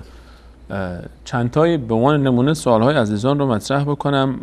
حالا جناب مولانا هر کدوم رو که صلاح دیدید و موضوع برنامه امروز مرتبط است، چون نمیخوایم موضوع منحرف بشه. یک چارچوب مشخصی رو ما به خاطر اینکه تمام ابعاد موضوع رو در بر بگیره بحثمون داریم پیگیری میکنیم و ان شاء الله پیامک رو ان شاء الله شماره پیامک و زیرنویس خواهند کرد عزیزان و شما پیاماتون رو و سوالاتون رو بفرستید. من قول میدم که به تمام ان شاء الله سوالهای شما بررسی خواهد شد ان شاء الله و تمام سوالهای شما مورد دید قرار خواهد گرفت و بهش میپردازیم ان شاء الله. پاسخش رو حتما دریافت خواهید کرد و برنامه رو یکی از بیننده اتفاقا سوالشون اینه که برنامه بعدی سر کی هست. برادری از بلوچستان فرستیدن.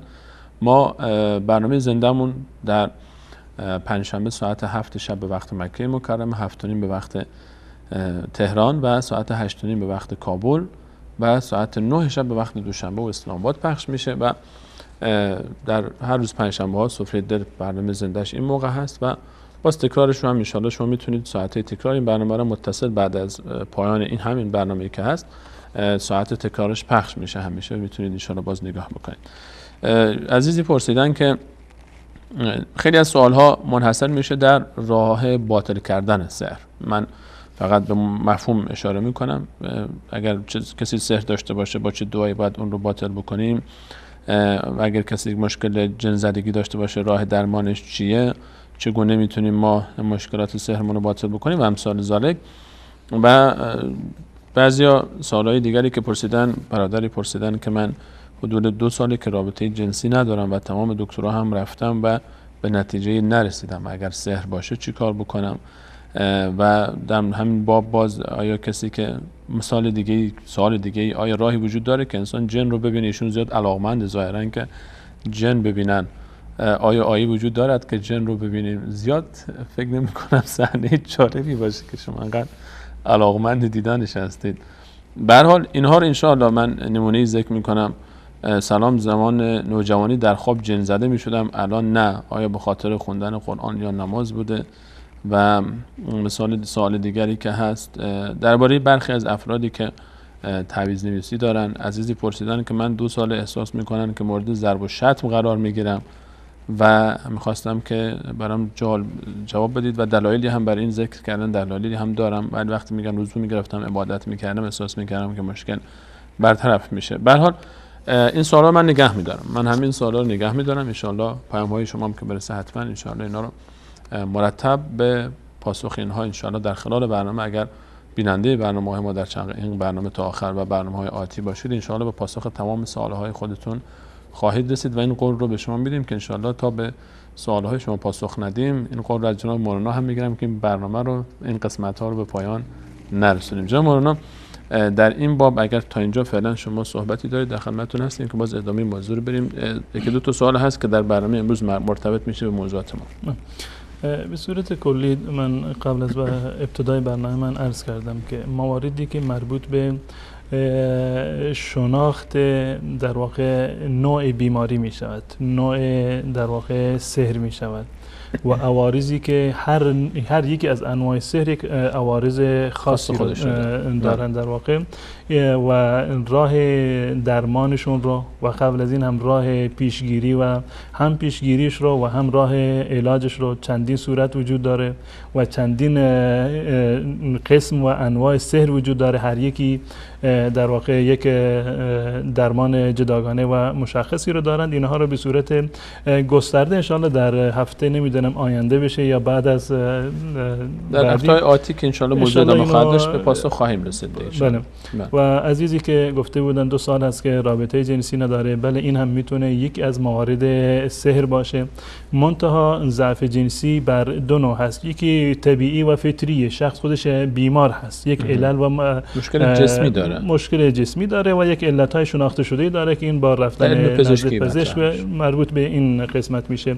و تفاوتی که میشه که ضعف جنسی رو که از روی سحر و ساحری هست و ضعف جنسی رو که طبیعی هست و یک علل مشخص و قابل تشخیص داره، ضعف جسمی هست، ضعف جسمانی هست، اینها تفاوتش رو میشه با این روش اینو شناخت که شخصی که سحر شده، یعنی سحری که اینو انشالله من عرض خواهم کرده، سحری که در واقع زن و شوهر رو از همدیگر میبندند که نتونن با همدیگر هم بستر بشن، احتمال داره که مرد رو ببندند و احتمال داره که زن رو ببندند و چندین صورت داره برای بستن زن و راه علاجش رو انشالله من در هفته بعد میگم.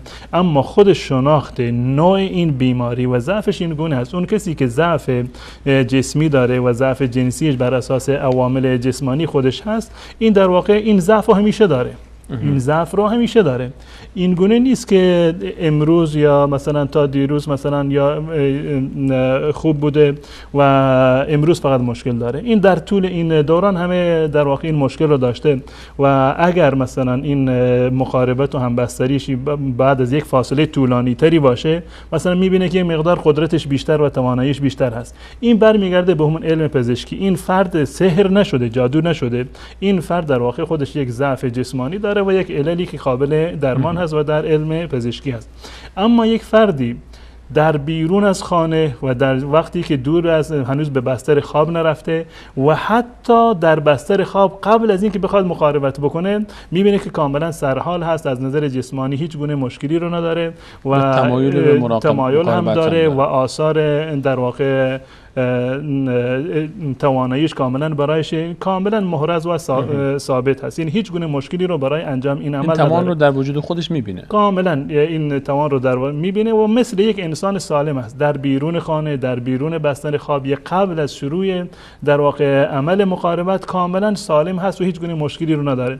به محض این که میخواد با همسرش هم بستر بشود، میبیند که همه چیز از بین میرود و نمیتواند که در واقع هم بستری بکند. این مورد جز مواردی هست که بر اساس سحر و جادو هست. اما موارد دیگر، دلایل دیگر داره که مربوط بشه به علم پزشکی و راهکار اینها رو انشالله در هفته آینده من به صورت مفصل توضیح خواهم داد. اما اون چیزی که به آنچه که مطرح شده در برنامه امشب مرتبط میشه جناب مولانا، اگر این رو مطرح بکنیم، آخرین موضوعی که شما قبل از میان برنامه مطرح فرمودید موضوع تعلیم سحر بود و رفتن به پیش ساحر که پیامبر اکرم صلی الله علیه و سلم فرمودن. در تعلیمش که خود قرآن فرمود کفر، یادگیریش کفر و رفتنش هم پیامبر فرمود اگه کسی بره و تصدیق بکنه که کافر میشه، اگر بره و تصدیق نکنه هم باز تا 40 شبانه روز عمل نمازش و عبادتش قبول نمیشه.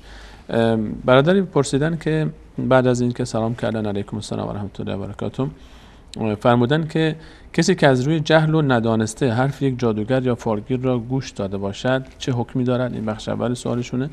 مثلا حالا مثال زدن گفته باشد این کار رو انجام بده، جادوگر گفته باشه تا مسلط چی بر اون فرد و گفته باشه این رو به خوردش بده، یعنی چیزی داده به خوردش داده، به طرف هم به خورد طرف خودش داده باشه، حالا این حکمش چی و چگونه میتونه این حق الناس رو جبران میکنه و الله عفوش بکنه. اتفاقا این سوال تو ذهنم بود که بعد از میان برنامه شما پرسیدم، پیش دستی فرمودن. حالا احیانا ندانسته به هر متاسفانه یکی از مشکلات اصلی ما در همه گناهانی که انجام میدیم همین عدم آگاهی ما نسبت به موضوع است. خیلی وقتها شاید خیلی از این، حالا این یک نمونه است، شاید از عزیزان دیگری هم مثل این عزیز رفتن و این کارو کرده باشن، قصدشون هم حالا شاید خیر بوده و این کارو کردن، حالا پشیمانن، الان چیکار باید بکنن این افراد؟ ببینید اجازه بدید من این مطلب رو در قالب علل گسترش سحر در جامعه امروزی و در میان مسلمانان اینو مطرح بکنم. بفرمایید.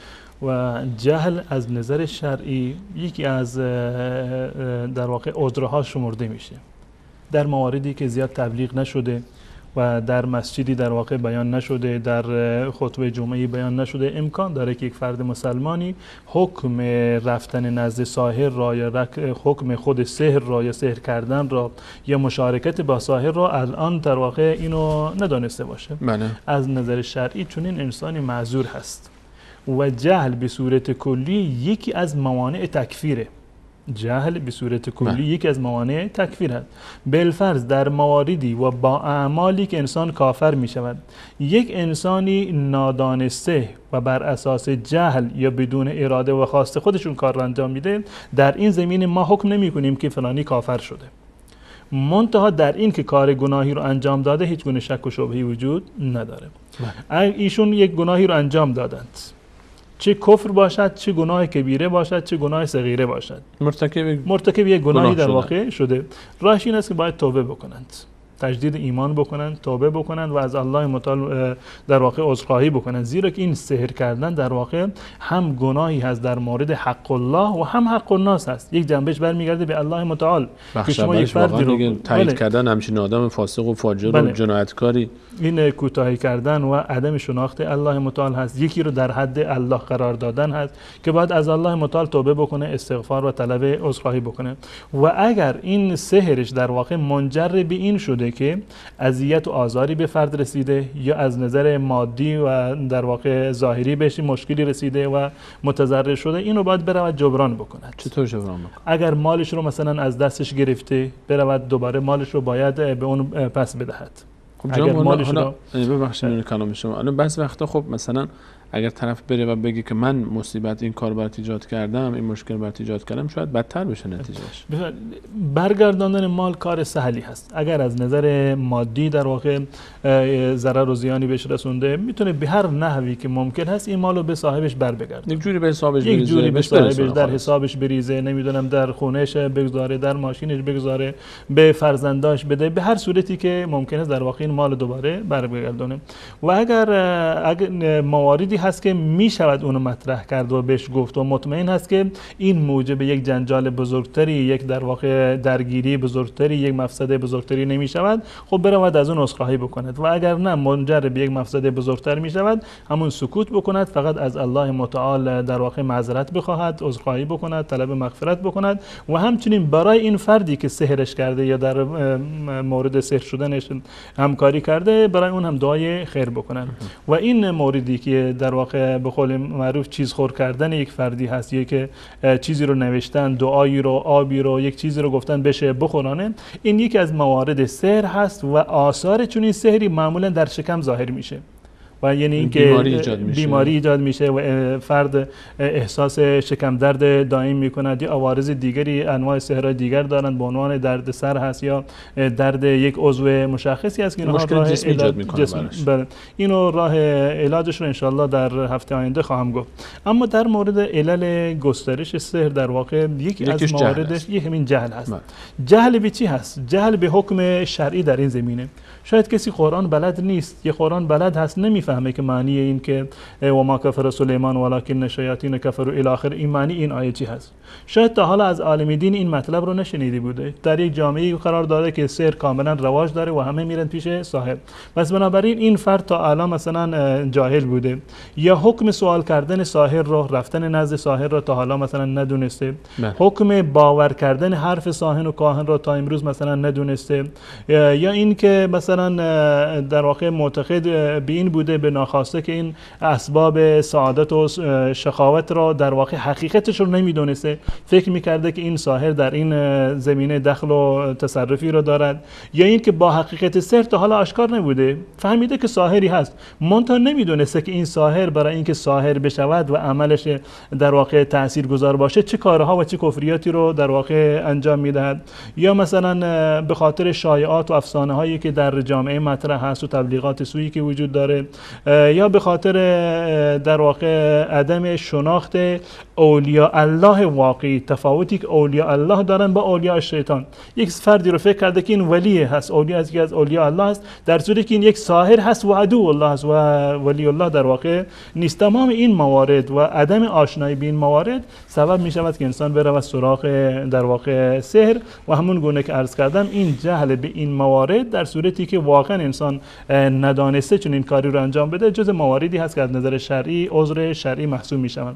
یکی دیگر از موارد در واقع علل گسترده سحر در جامعه ما ضعف ایمان و تقوا هست، هم از جانب خود اون ساحر که ضعف ایمان و تقوا داره، همون گونه که در آیه قرآن صراحتا الله متعال میفرماد ولقد علموا لمن اشتراه ما له فی الاخره من خلاق. اینها در واقع به خاطر عدم ایمان و عدم تقوا این مال دنیا رو و این زرق و برق دنیا رو اینو خریدن، در مقابلش ایمان خودشون رو و تقوا خودشون رو که آخرت هست اینو در واقع فروختن. یا یکی از علتهایش مثلا میتونه عداوت‌هایی باشه که در میان متاسفانه جوامع وجود داره، در میان افراد با همدیگر دشمنی دارند، با همدیگر حسادت دارند، بدبین هستن نسبت به دیگر و به هر صورتی میخواند که حریف خودشون رو از مسیر منحرف بکنند و از میدان به در بکنند و ولو این که به حساب این باشه که برن نزد یک ساحری در واقع و سحری رو انجام بدن. یکی از علل میتونه این باشه که کثرت و در واقع فزونی امراض و اوهامی که در این زمینه وجود داره، از بس که مردم توهم دارند، از بس که امراض وجود داره، از بس که مشکلات زندگی و زناشویی وجود داره، از بس که مردم مشکلات مالی دارند، از بس که افسردگی دارند، اینها فکر میکنند شاید نزد این کاهن یا این نزد ساحر برون در واقع این مشکلشون حل بشه. یکی از علل میتونه این باشه که حس کنجکاوی، بعضی فقط به خاطر این که کنجکاو هستن میخوان که از آینده خبر بشن، ببینیم پیش این فالگیر رو نمیدونم این عراف و کاهن و ساحر ببینیم که آینده ما چی هست و حس کنجکاوی دارن، در صورتی که الله متعال اتفاقاتی رو که در آینده میفته اینا رو به صورت سربسته و کلی برای ما کاملا بیان کرده که مسیر دنیا چی هست، مسیر انسان چی هست، مسیر در واقع جنها چی هست، حیوانات چی هست، قیامت چگونه هست، بهشت چگونه هست و جهنم چگونه هست. یعنی این حس کنجکاوی رو الله متعال در قرآن کریم کاملا بهش پرداخته و اینو مشخص کرده. و یکی از موارد و یکی از علل گسترشش متاسفانه انتشار افکار فرقه های ضاله هست، مانند فرقه های منحرف متصوفه یا صوفی مشرب ها و صوفی مآب ها یا فرقه های روافضی که در واقع با هم دیگر هم روافض و هم صوفیه متاسفانه یک نوع اعتقادی دارند به این که فلان اولیاء الله یا فلان امام صاحب دخل و تصرف در کون هست، یعنی ولایت تکوینی دارد. متاسفانه برخی از صوفی ها هم ولی اینکه در مرحله پایینتری باشه این اعتقاد رو داره. خود این منتشر شدن این اعتقاد و با این باور در واقع سبب شده که بسیاری از مردم خصوصا در جوامعی که آفت زده هست به این آفت بدعت و تصوف و در واقع رفض و ایمان به ولایت تکوینی، میبینیم که در این شهرها و در این زمینه ها و در این جاها سحر و ساحری مجال بیشتری رو در واقع داره. اینا مجموعاً علل و عواملی هست که مردم رو در واقع سوق دادن به طرف سحر و ساحری و گسترش سحر و جادوگری. جناب مولانا یکی از مواردی که شما اشاره فرمودید بحث همون ابتدایی که بحث جهل بود، خب خیلی از بینندگان عزیز بحث احکام سحر و جادو رو نمیدونن که بحر مطرح شد. اما موضوع دیگری که سبب میشه که خودتون هم اشاره لطیفی بهش کردید، بعضی وقتا عدم شناخت شخص مقابل به عنوان یک ساحر. یکی از بیننده ها مثلا همچین سوالی دارن که آیا فرق بین دعانویس و ساحر وجود دارد؟ مثلا این یک سواله.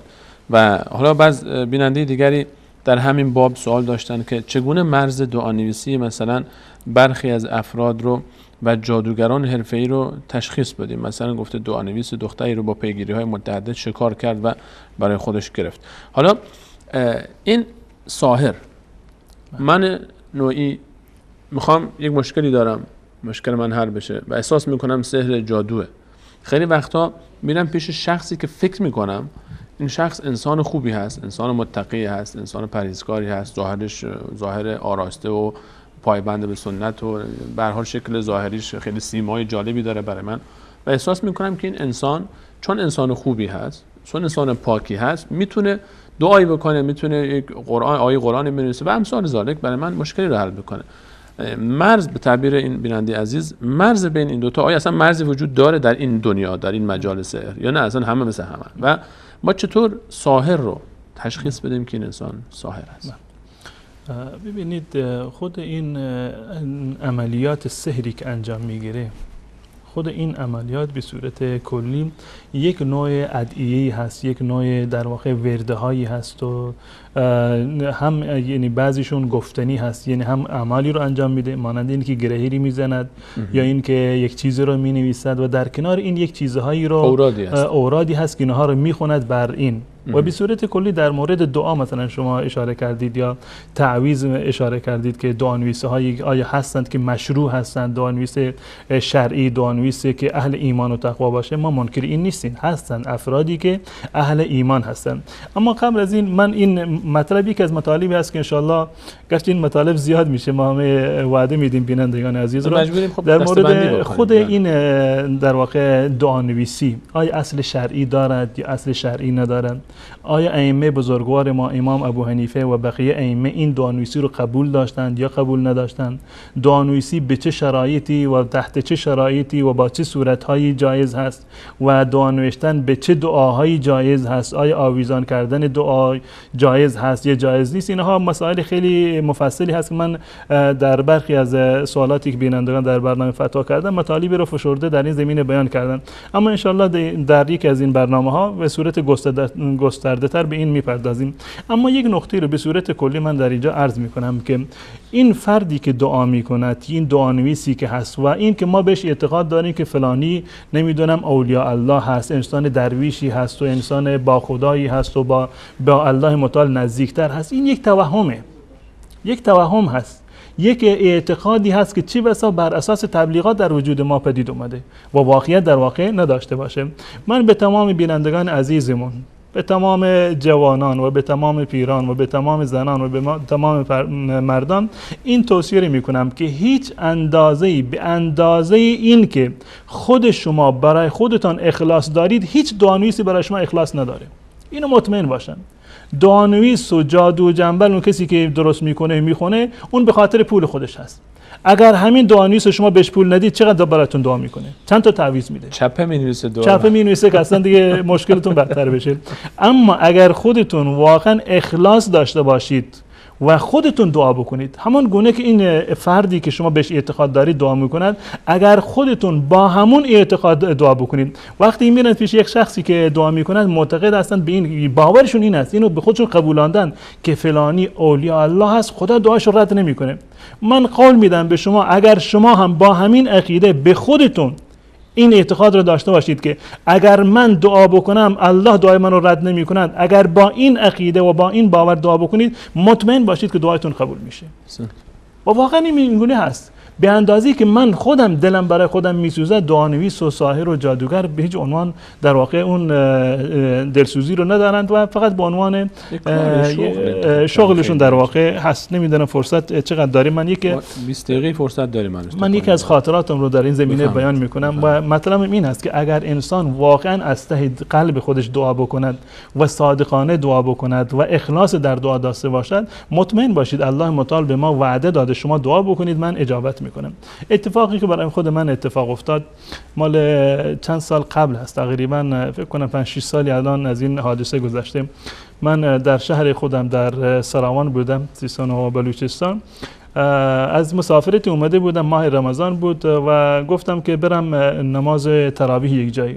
شب‌های ماه مبارک رمضان، گفتم نماز تراویح بروم و در ذهن خودم یک مروری کردم تمام مساجدی رو که بود. یکی از مساجد که اون امامش به اصطلاح با ترتیل میخوند، قرائتش خوب بود و آرام مناسب تر بود، گفتم برم پیشون. اتفاقا مسجد اون جناب آقای حسین زئی هست، خدا حفظشون بکنه، در یک گوشه شهر بود، در همون گوشه آخری شهر، گرچه الان شهر گسترش پیدا کرده. رفتم اونجا نماز عشا. اون زمان من ماشین پیکانی داشتم، وانیتی، خلاصه سوار شدم رفتم که اونجا نماز بخونم. بعد از نماز وقتی که اومدم بیرون، رفتم ماشین رو هر کاری کردم دیدم روشن نمیشه. استارت میزنم ماشین روشن نمیشه. اونم من نشستم بعد از نماز تا آخر نماز و مردم همهشون رفتن، من تقریبا جز آخرین کسانی بودم از مسجد اومدم بیرون. در رمضان هم هست، شب هم هست، تاریک هم هست، در یک گوشه شهره. از اونجا تا جای دیگر که بریم به مغازه برسیم، به بقالی برسیم، یک مسافت خیلی طولانی است. من فکر کردم حتما بنزینش تمام شده. یک 4 لیتری رو که پشت صندلی رو برداشتم رفتم تا جایی که بنزین میفروختن سر خیابون. تقریبا 1 ساعت رفتم تا برگشتم. وقتی که بنزین ریختم تو ماشین دیدم که بنزین از زیر ماشین میریزه. وقتی که نگاه کردم دیدم سیفون ماشین رو یک بنده خدایی لازم داره برش داشته برده برای خودش دزدیده. یادگاری برداشته بود. من واقعا در اون لحظات و در اون صحنه‌ای که بودم، با اون نیازی که داشتم، تنها هم بودم و یعنی واقعا دیگه خیلی متاثر شدم. زور داره واقعا. مشکلی بود واقعا. من یعنی میخواستم که نفرین بکنم حقیقتش، اما گفتم ماه مبارک رمضان، گفتم که ای الله این کسی که این ماشین منو سیفونش دزده، ای الله هدایتش بکن. با اون سوز قلبی که داشتم، با اون حالت متاثر و با اون درماندگی که بود دعا کردم. خلاصه زنگ زدم خونه و یک ماشین دیگه خلاصه اومد، ماشین رو برداشتیم و بردیم خونه رسوندیم. اتفاقا فرداش هم من مسافرتی داشتم، خیلی مزیت شدم، مسافرتم در واقع به تأخیر افتاد. حتی به امام مسجد هم نگفتم که چه اتفاقی افتاده. اتفاقا یکی از افرادی که اونجا نماز می‌خوندن اومد و من رو دید که در اونجا، من بهش گفتم که مشکل برای من پیش اومده. بعد از مدتی چند روزی اون بنده خدا دزده میاد و توبه میکنه. اومد توبه میکنه و میره پیش امام مسجد گریه میکنه که بیا من یک شبی چون این خطایی رو مرتکب شدم و من نمیدونم صاحب ماشین کی هست، من میخوام بهش بر بگردونم. و اونم گفت والا منم اطلاعی ندارم، کسی به من نگفته. بعد از چند روز و چند هفته در این هر روز میاد اونجا نماز میخونه به امید این که مثلا خبر بگیره. و یکی از اون مقتدی مسجد که منو دیده بود گفت این فلانی بوده، زنگ زد به من که چون این اتفاق برات افتاده. گفتم بله چون این اتفاق افتاده بود. گفت که بیا من کار دارم. رفتم خونهش دیدم یک جوانی نشسته و گریه میکنه. گفتم که چی جریان چیه، منو برای چی خواستی؟ گفتی این همون کسی هست که مسبب اون اتفاق برای شما بوده. یعنی ظرف چند روز. یعنی من این نکته رو میخوام عرض بکنم که اگر شما بینندگان عزیز در دعایی که خودتون برای خودتون میکنید اگر اخلاص داشته باشید، مطمئن باشید که از دعانویز برای شما مفیدتر هست و زودتر الله متعال اینو اجابت خواهد. اینجوری مولانا در تکمیل صحبت‌های شما حقیقتاً هم بسیاری از عزیزان بیننده فکر میکنیم که ما فلانی ولی هست و فلانی یکی از اولیای خداست. توصیف اولیای خدا رو در آیه 62 یونس اگر نگاه بکنیم، الله تعالی میفرماید الا ان اولیاء الله لا خوف علیهم ولا هم یحزنون. اولیای الله تعالی نه ترسی بر آنها خواهد بود نه اندوهی در آینده. الذین آمنوا و کانوا یتقون. اولیای خدا رو الله تعالی میفرماید اولیاء الله 2 تا صفت دارن: ایمان، تقوا. من، تو، ما، هر کسی میتونه مستاق این باشه. چون ما بقیه صفات درباره صفات در مورد صفات سایر واقع شما اشاره جالبی کردید و اتفاقا شیخ الاسلام ابن تیمیه رحمت الله علیه یک کتابی رو دارند به نام اولیاء الشیطان و اولیاء الله و اولیاء الرحمن و اولیاء الشیطان که صفات هر یکی رو کاملا جداگانه و مشخص کرده که اولیاء الله که چه کسانی هستند و اولیاء شیطان چه کسانی هستند. انسان فاسق و بدکار و کسی که پایبند نماز و احکام شرعی نیست به هیچ عنوان نمیتونه که اولیاء الله باشه. اما در مورد علامات ساحران چگونه ما بفهمیم که این فرد یک ساحر هست، جادوگر هست، یک عراف کاهن یا به تعبیر همون کافر هست، یا اینکه واقعا یک انسان نیکوکار و اولیاء الله و متقی هست؟ اگر انسان یک ذره در واقع فراست داشته باشه، نور ایمانی داشته باشه، این کاملا براش قابل تشخیص است. حتی از خود ظاهر این افراد میشود کاملا و خیلی راحت اینو تشخیص داد. به طور طور مثال این افراد جادوگر و کسی که جادو میکنند و سحر میکنند یک چهره بینوری دارند، چهره تاریکی دارند که انسان در واقع از اونها وحشت میکنه و یکی از علامتاش این است که همیشه تظاهر به صلاح میکنند، تظاهر به دیانت میکنند. به طور مثال وقتی که در مدرسه نشستید لبخونی میکنند، انگار که یک چیزی رو دارن زمزمه میکنن، لبهاشون رو تکان میدن. خب اگر میخواهید که با الله متعال ارتباط داشته باشید، خب در خلوت هیچ گونه ارتباطی رو ندارن با الله متعال، اما در جلوت و در جمع لبهای خودشون تکان میدن تا اینکه مردم فکر بکنند که این در حال مشغول در واقع ذکر هست و احیانا یک تسبیحات بسیار بلند و طولانی و بزرگی رو دارن در کنارشون هست یا در بغلشون گذاشته یا روی دیوار اینو در واقع آویزان کردن یا احیانا دستهای خودشون رو تکان میدن. شما باش نشستی در یک جایی همینجوری بدون اینکه سبب باشه اینجوری میکنند، مثل اینکه یکی رو دستور بدن این حرکت دستشون حرکت میکنه، انگار که ما داریم با یک عالم دیگر و با جن در واقع در ارتباط هستیم. یکی از علامتشون این است که پلکشون زیاد میزنه، یا خودشون یعنی عملا این کار رو میکنند، خیلی پلک میزنن، چشماشون رو میبندن، انگار این که در یک عالم دیگر فرو رفتند و در مستغرق نمیدونم مراقبه هستند با الله متعال. یا احیانا یکی دیگر از علامتشون این است که با خودشون حرف میزنند، نشستن با خودش یک حرفی میزنه همینجوری انگار که داره با یک کسی رو مخاطب قرار میده، در صورتی در کنارش کسی نیست یا اون طرفی که نگاه میکنه کسی نیست. این میخواد که الهام بکنه به اون کسی که به مراجعین خودش که من با یک عالم دیگر با جنها سر و کار دارم دستور بهشون میدم که بله. یا یکی از عوامل یعنی یک چیزهایی که قابل تشخیص است برای تمام عموم مردم، چند مورد رو من ذکر میکنم. یکی از این موارد خیلی مشخص و بارز اینه تا وقتی که بیمار میرود و مراجعه میکند به اون نام مادرش رو میپرسد که نام مادرت کی هست، نام مادر بیمار رو، در صورتی که این دستور خلاف دستور و فرهنگ قرآنی هست. الله متعال میفرماند که ادعوهم لآبائهم، مردم را به نام پدرانشون صدا بکنید، شما چه کاری به نام مادرش دارید؟ اما این افراد و این افرادی که جادوگر هستند و در واقع دعانویس حقیقی و پرهیزگار نیستند، ابتدا سوال میکنن نام مادر بیمار چی هست. یا این که احیانا علامت دیگر این است که یک چیزی رو طلب میکنن، میگه برو تو از اون فردی که بیمار هست نمیدونم یک تار مویی رو بیار، یا نمیدونم جورابش رو بیار، یک تکه پارچه‌ای بیار، یکی از وسایلش رو مثلا طلب میکند که اینو بیارد نزد اون شانه‌ای باشه، لباسی، مویی، ناخونی، خلاص یکی از آثار اون فرد باشه.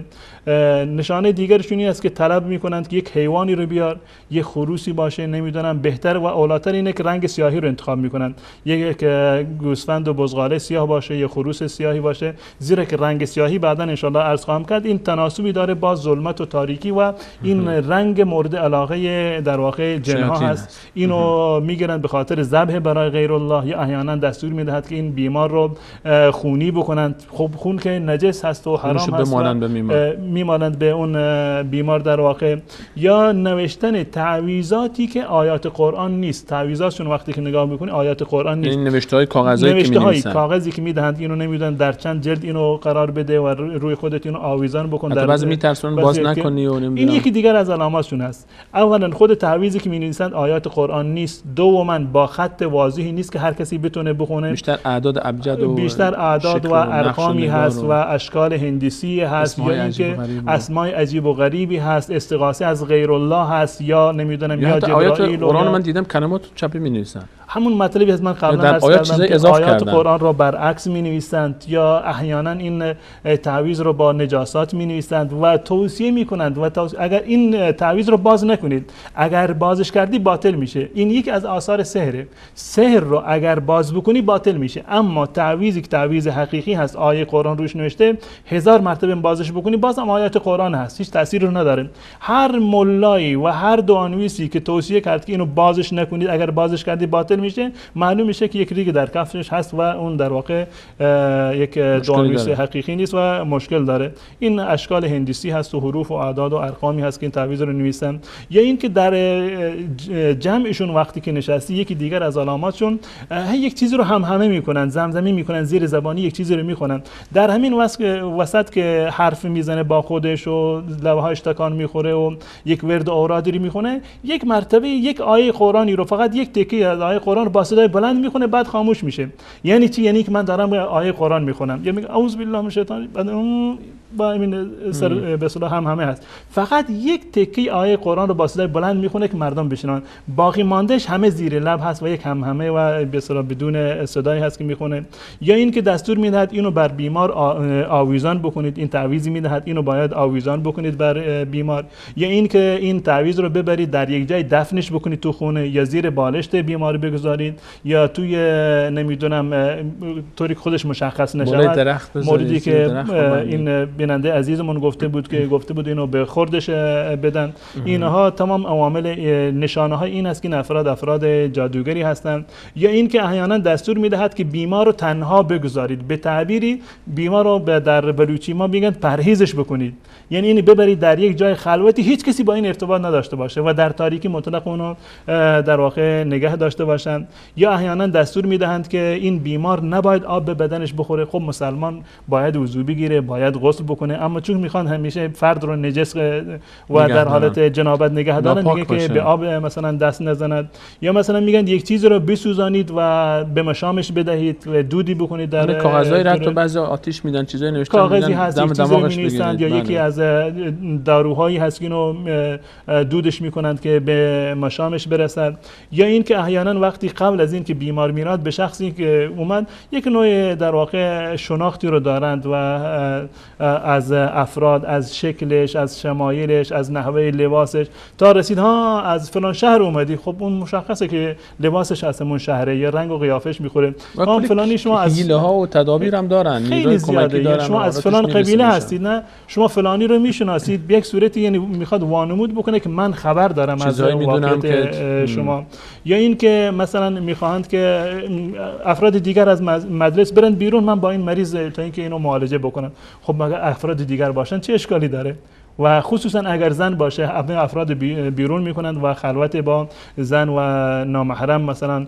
یا اینکه یکی از علامات اینه که آیات رو بر روی بدن بیمار مینویسند و احیانا خیلی صورتهای زشت و در واقع مشمئزی رو داره و توهین به آیات قرآن هست. بعضی وقتا من شنیدم جناب مولانا که برخی حتی خودشون میگفتن وصف حال رو که حتی درخواست کرده طرف که روی عورت باید نوشته بشه، یعنی بخشی از عورت خانومی رو گفته دادن که باید این چیزا نوشته بشه، آیات بر روی عورت زن، بر روی عورت مرد، بر روی شکم زنان. یک مواردی هست که واقعا یعنی هیچ انسان عاقل و مسلمانی و هیچ انسان با غیرتی چنین چیزی رو در واقع نمیپذیرد. و خود یکی از عواملی که این افراد میخوان خلوت بکنند با زنان و اونها رو میخوان همیشه اینها رو تطمیع بکنند، بکشونند اونها. و جالب اینجاست که سحری اگر فرصت بشه به عنوان سحر سفلی میگن که این سحر باید با آب زنا یعنی باز بشه، یعنی این که طرف مجبور میکنند که با این ساحر زنا بکنه تا اینکه با آب زنا در واقع